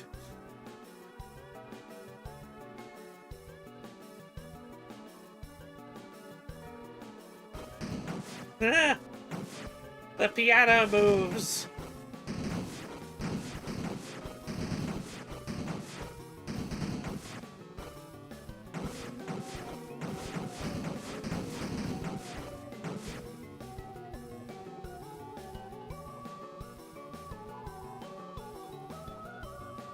The Lord of Screens cleaves red by blade.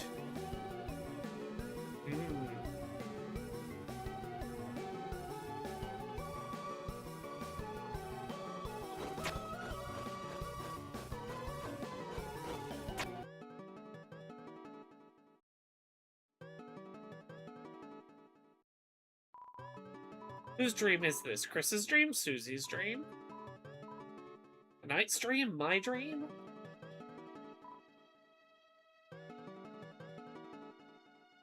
The first hero. The cage with human soul and parts. Hey, this is gonna be you! Weird illustration, though.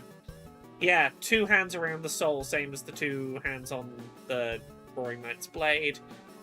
The cage with human soul and parts. Why is it calling you a cage? Shouldn't you be something more like the cool? And for the picture, they can, like, use my drawing where you're saying Susie rules. Yeah, we are the cage. Fascinating, right?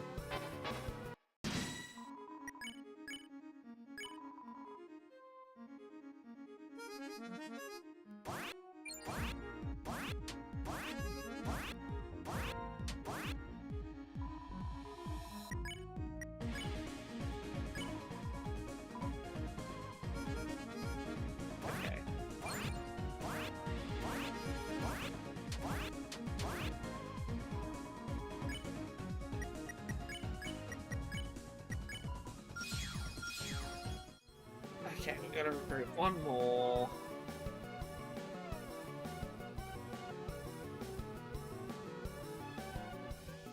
And last was the girl. At last was the girl. You think that means me? I have thoughts on who this could be because it's vague. It could be Susie. It could be Noelle.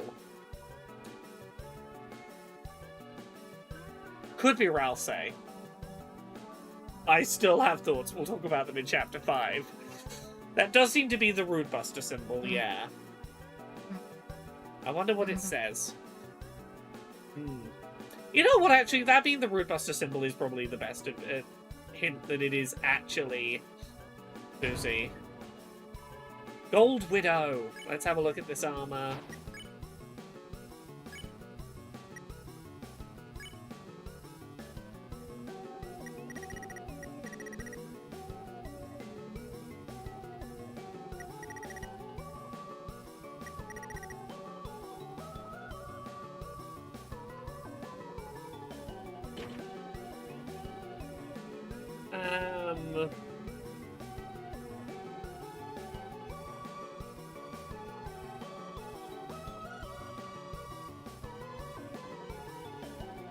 Okay, it's nearly time for the hidden egg. Right, okay. You're one of the donators. Take what is in your treasure box as if it is yours. When you pass to the other side, a great donation will show your remembrance.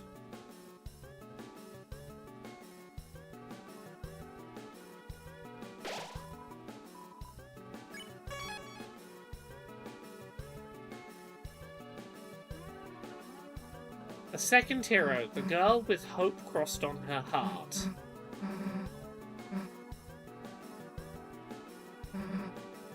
Think there's anything else about us? Well, let's go have a look. I am the philosopher. Have you heard of Hyperlink Blocked? I have. I feel like I haven't heard of it, but I don't know why.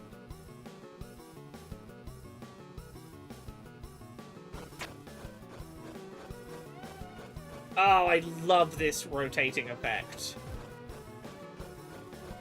the cylinder. Gotta be honest, Chris, I've never really gotten picked for anything before.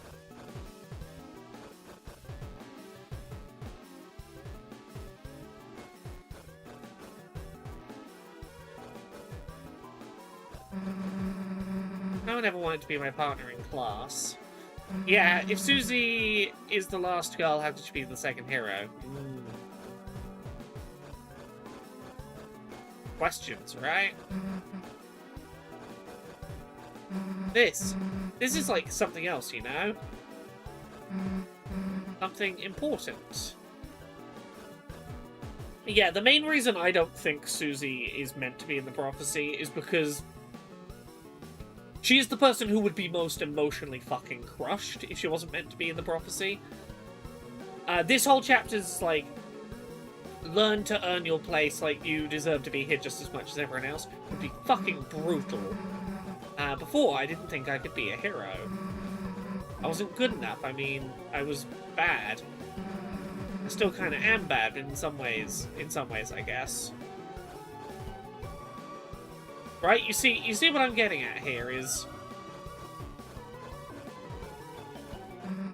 But now, I got hope crossed on my heart. Hope written in truth, written somewhere. Written somewhere nowhere and no one can erase. Yes, the thing... Mind Implosion says, the thing about Fate and Prophecy is that a wildcard like Susie might be just what you need, an unexpected variable. But yes, I do... Like, it feels like it's a lingering thing. Love finds its way to the girl. I mean, the obvious assumption here would be... well, see, here's the thing. Love finds its way to the girl, you would assume would be Noelle and Susie's budding romance. But here's the thing. The girl is wielding a sword. Susie has never wielded a sword. It makes you wonder. It makes you wonder. Also, is it love or LOVE level of violent energy? What does that mean? That I... Chris, I gotta find the next one. The heart is like a soul, yeah. That's the other thing.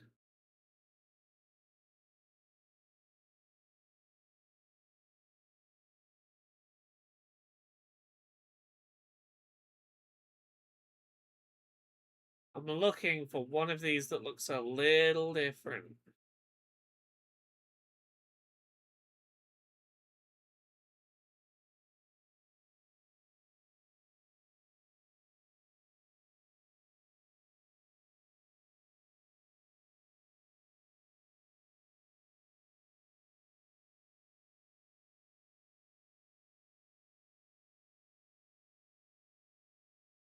But one of these windows that looks ever so slightly different.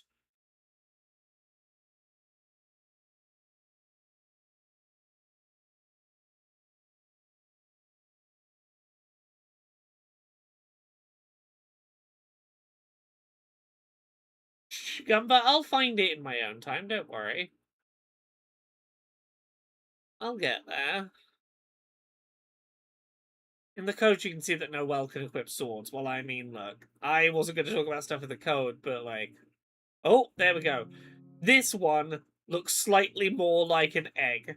It's narrow at the top rather than the bottom. This is where we gotta go. But also, I think we can read something here. There's a peculiar book, yes. And so wept the fallen star, making rivers with its tears. Then slowly from the bitter water something grew. It looked like glass.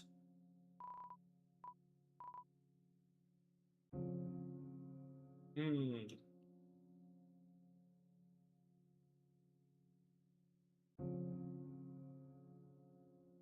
Roots.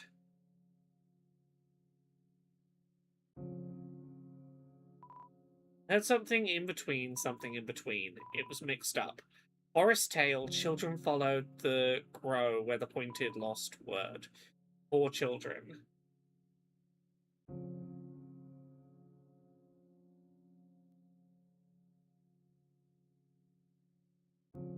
Okay.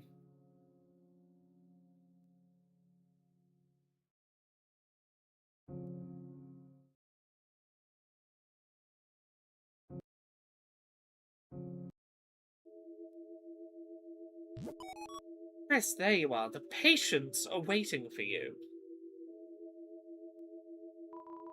Seems to be occupied. Seems to be occupied.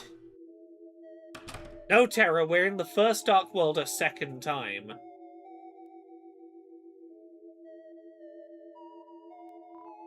Well, there is a man here. Well, he seems to be pointing at something and nodding.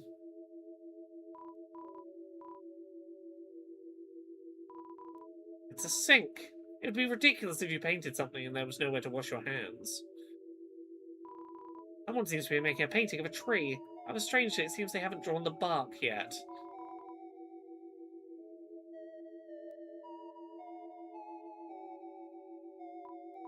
Oh, I'm sorry. I was so into drawing I didn't notice you. Are you here for art club?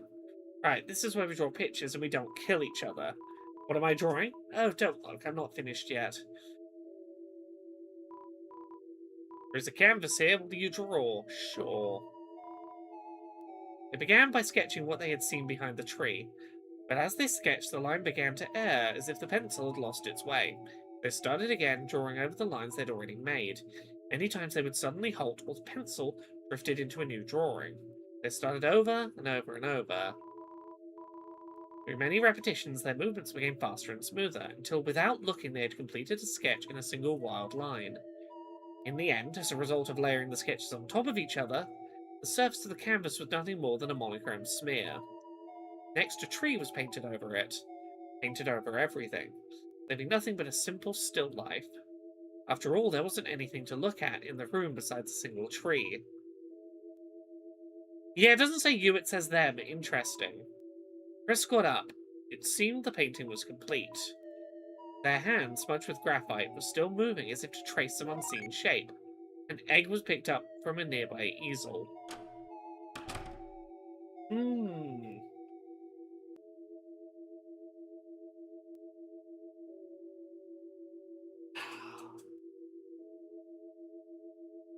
Oh, wash my hands. Sorry, I'll try and find my way in to wash my hands. Where was the sink?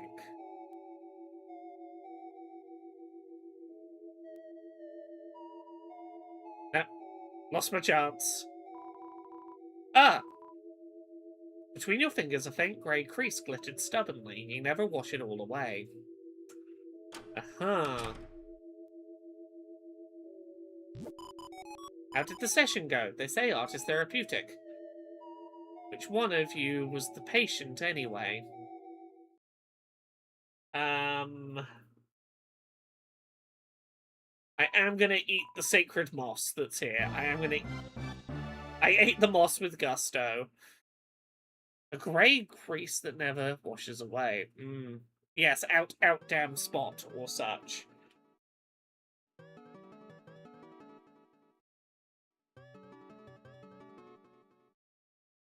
Look, mind implosion, I don't entirely know what to make of that yet. I have theories, we'll talk about them over time. The girl. The girl.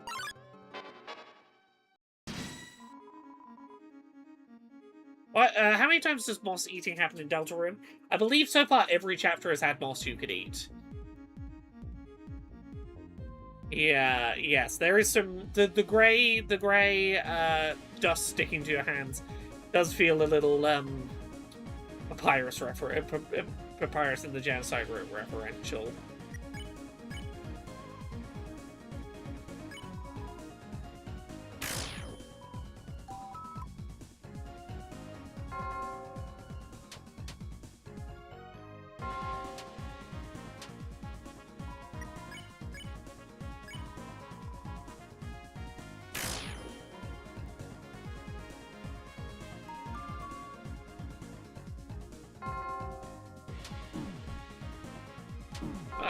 Sorry, brain.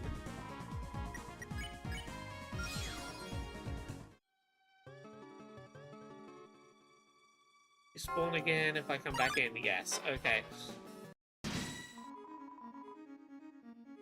Also, I realized there's an enemy I haven't recruited 3 of yet.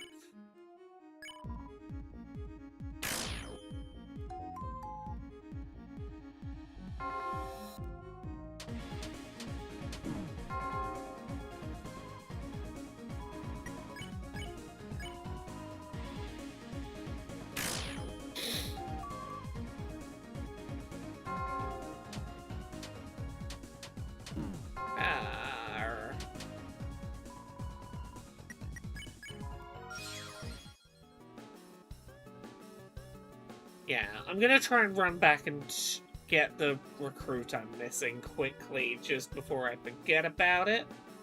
Forget about it! Or can I? Oh no, fuck. I came up here. Do I still have a chance to recruit whatever that one I recruited 2 of and need a 3rd? Or have I fucked up?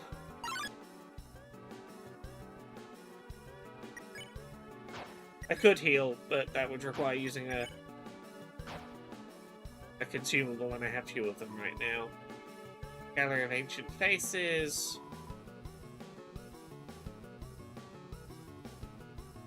Oh hey! The original Star Walker! It's an original looking statue.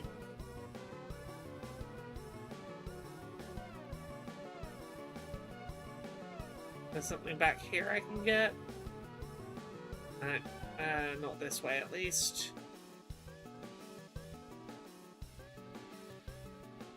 In the chest. $500 dark dollars.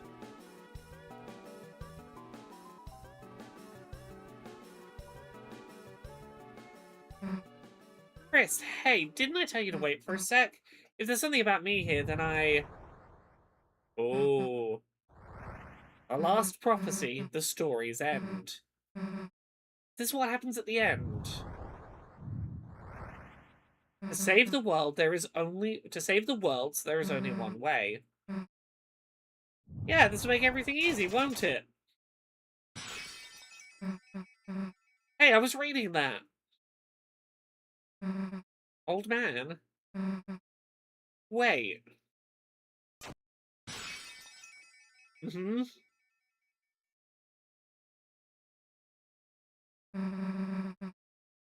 A long way back up.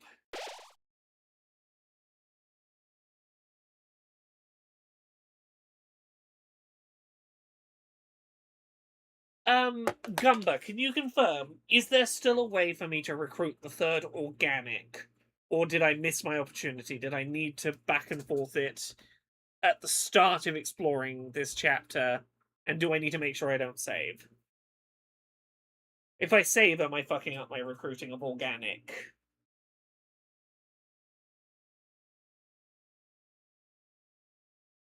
You should be able to get them. Okay.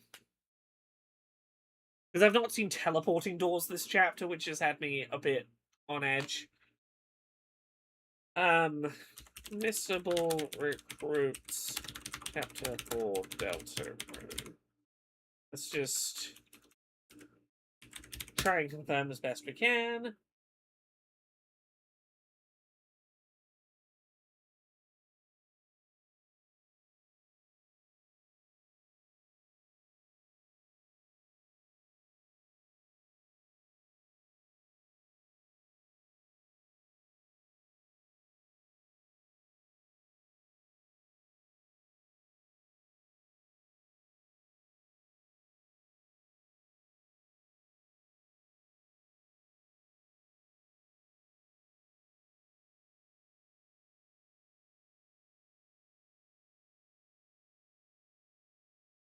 Okay, this should be a place for me to get it.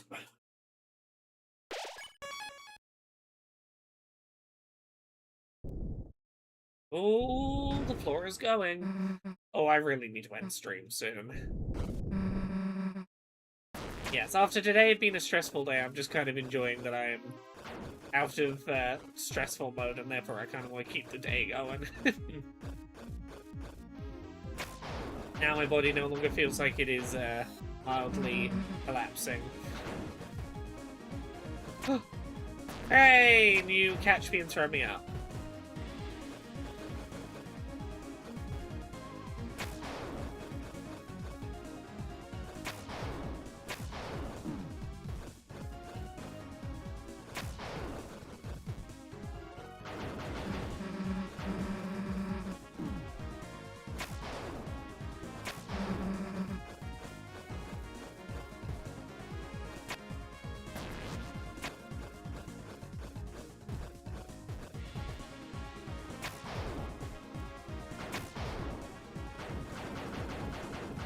Yeah, old man, why were you trying to cover up the, prophecy?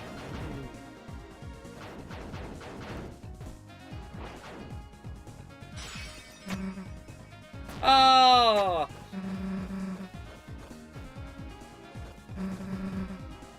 On, I see the top.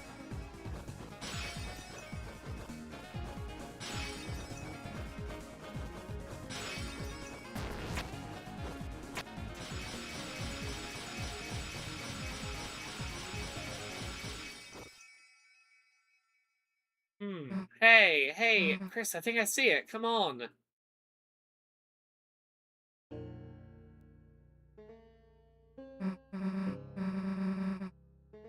The old man's study. He must have been leading us here. Now we just gotta get a hold of him. The fire's out. There's just a staleness that provides no warmth. Can't go in the fireplace. We have to go up the stairs. Doors are all locked. Hey, Chris. You think he'd want to come to our castle town? I mean, he obviously would, right? Might mean taking the hammer, but I'm sure he'd be cool with it though, right? I don't know if his son would be cool with you taking the hammer. Yeah, everything's all inverted. Damn, it's dark in here. Hey! Oh, Chris, after him.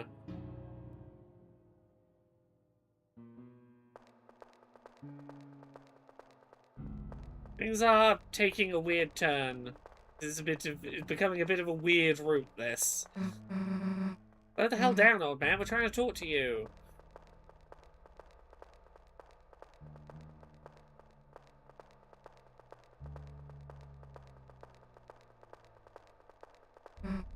Damn, can't see anything in here.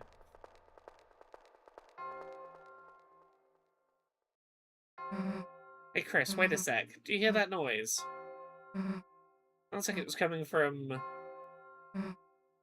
left. Sounds like church bell?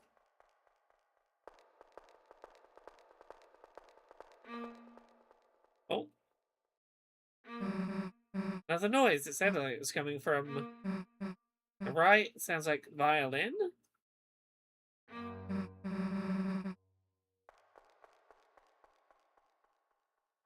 Yeah, the weird route is weirder than this. Damn it. Chris, I slipped and fell down somewhere. Stay there. I'm gonna look for a way back.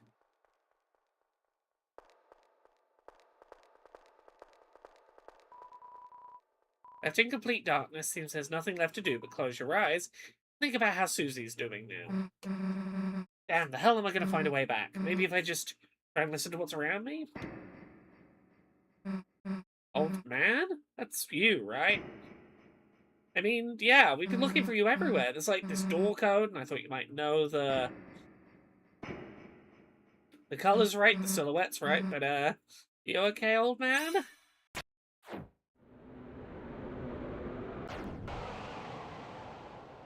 Oopsie.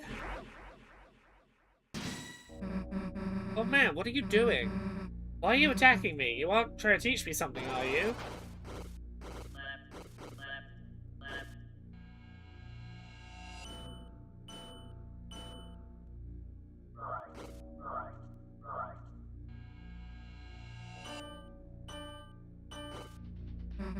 Hey, what's the big idea? It's me, Susie. I'm your friend, right?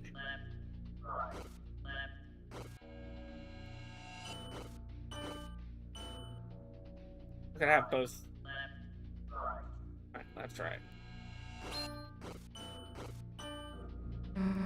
All right, Yolanda, for you. Don't you recognize me? Hey, say something already. Come on, say something already.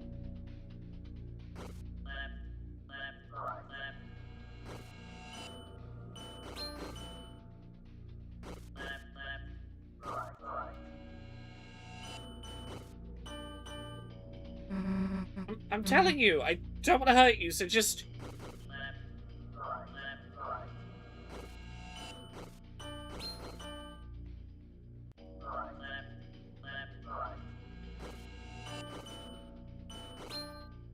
There's a difference between this darkness fight and the one against Jackenstein. You can't see Susie's eyes anymore. Yeah. Susie doesn't act.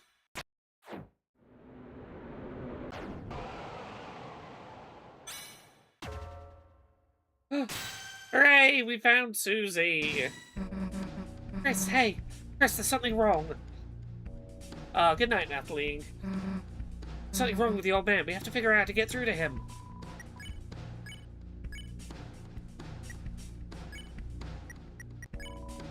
He talked, but nothing happened. Chris, why doesn't he recognize me? We have to stop him before anyone gets hurt.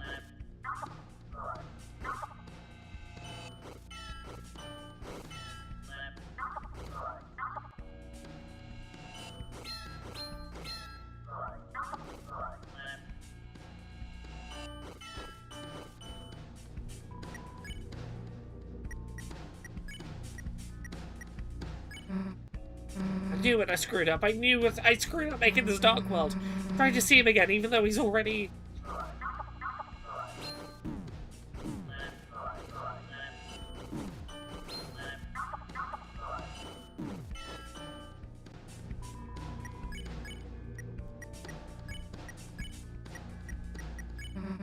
Oh man, listen, I screwed up, I know, but we can bring you to our castle town. If we bring you there, you'll be all better.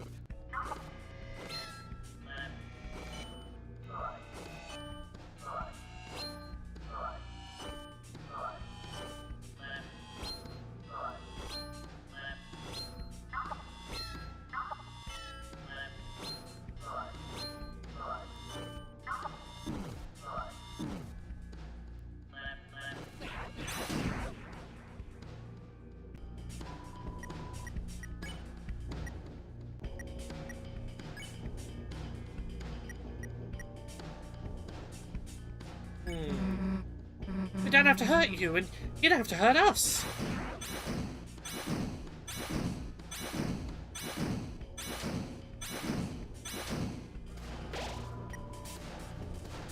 Yeah, crackles with sound.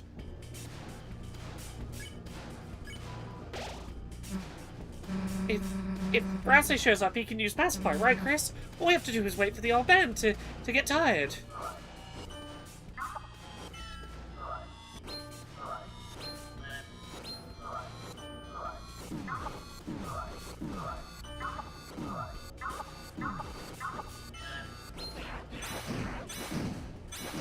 Ah, fuck. Screw it, old man. If it's really you I know something you gotta recognize. See this? You didn't forget my green sparkles, did you? That doesn't look like the old man. If Chris attacks here, Susie becomes almost hysterical, begging them to stop. Oh, wow. What the hell happened to his,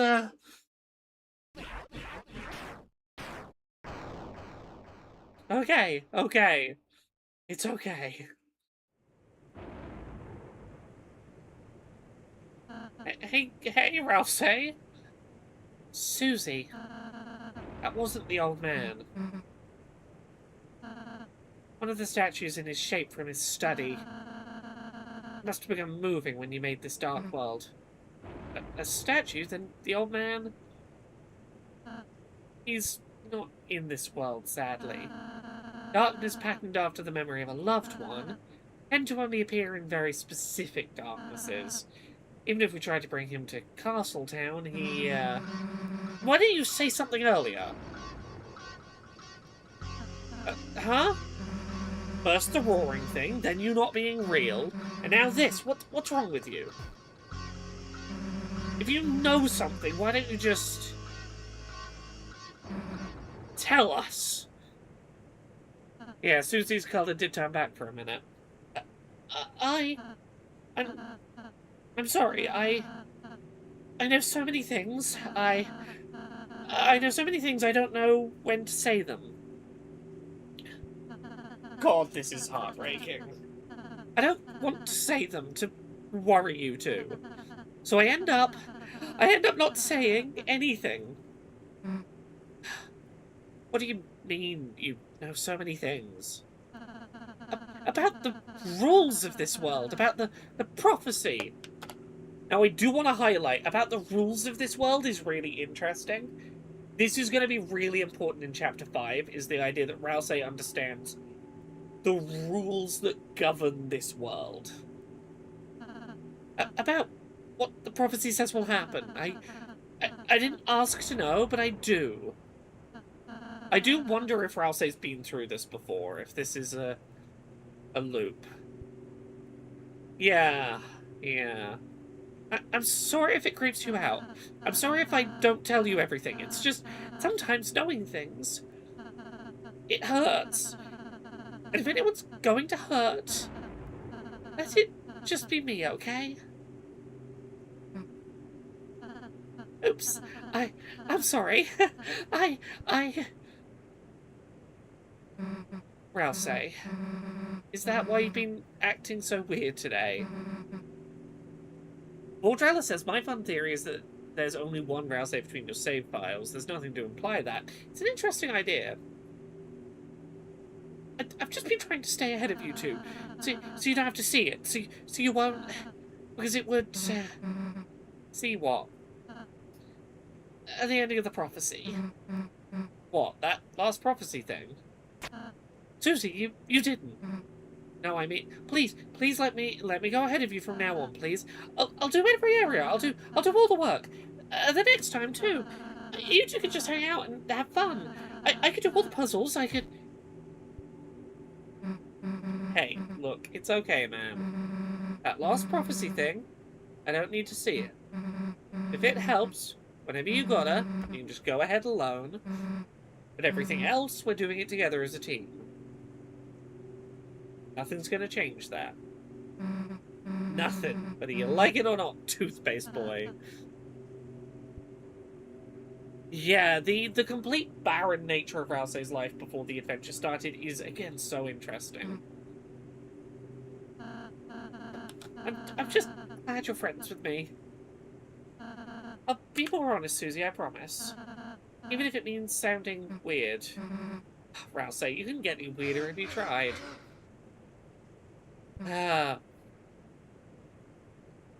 Let's get out of here, Chris. Yeah. I think it's about time for us to wrap for today, probably. Susie, there's a few things I still can't say, but, from now on, I want to tell you everything I can. So, know any codes for any doors? No, I do not. I'm the most important. No matter what, I'm still here. Do you want to know what I know? Everyone's colours are a little different here. Anything about Noelle? I know which items of ours she can equip.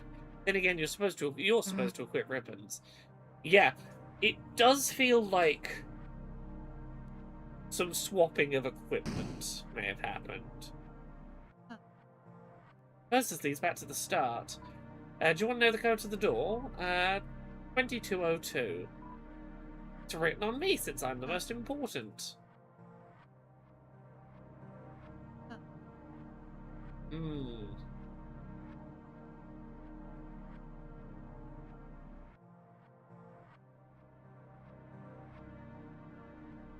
Okay, see ya in a sec.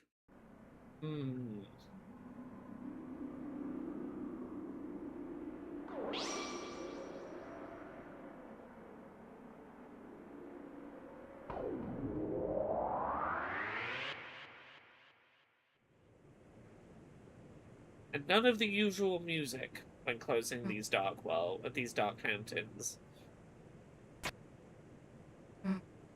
Yeah, it worked. In we go. Into the actual dark world of this chapter. And as soon as I see a save point, we're gonna leave it here for today. When I get an opportunity. It's the same as before, the first time.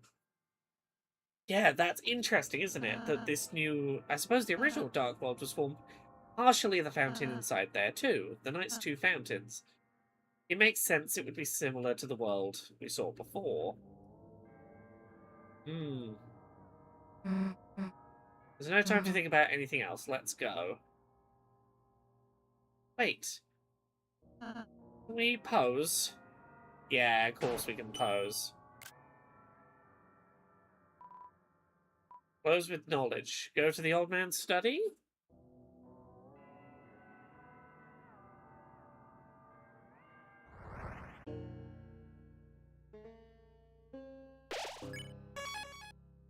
Okay, that means I can at least save. Thank you so much for watching, everyone. I hope you've enjoyed. I don't know if I'm going to be streaming on Wednesday or not. It depends on how my timings line up.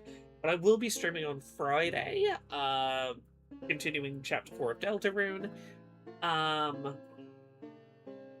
might be streaming Gamescom opening night live tomorrow if I can make that work around Queer and Pleasant Strangers. Thank you very much, everyone, for watching. Have a good rest of your day. Goodbye.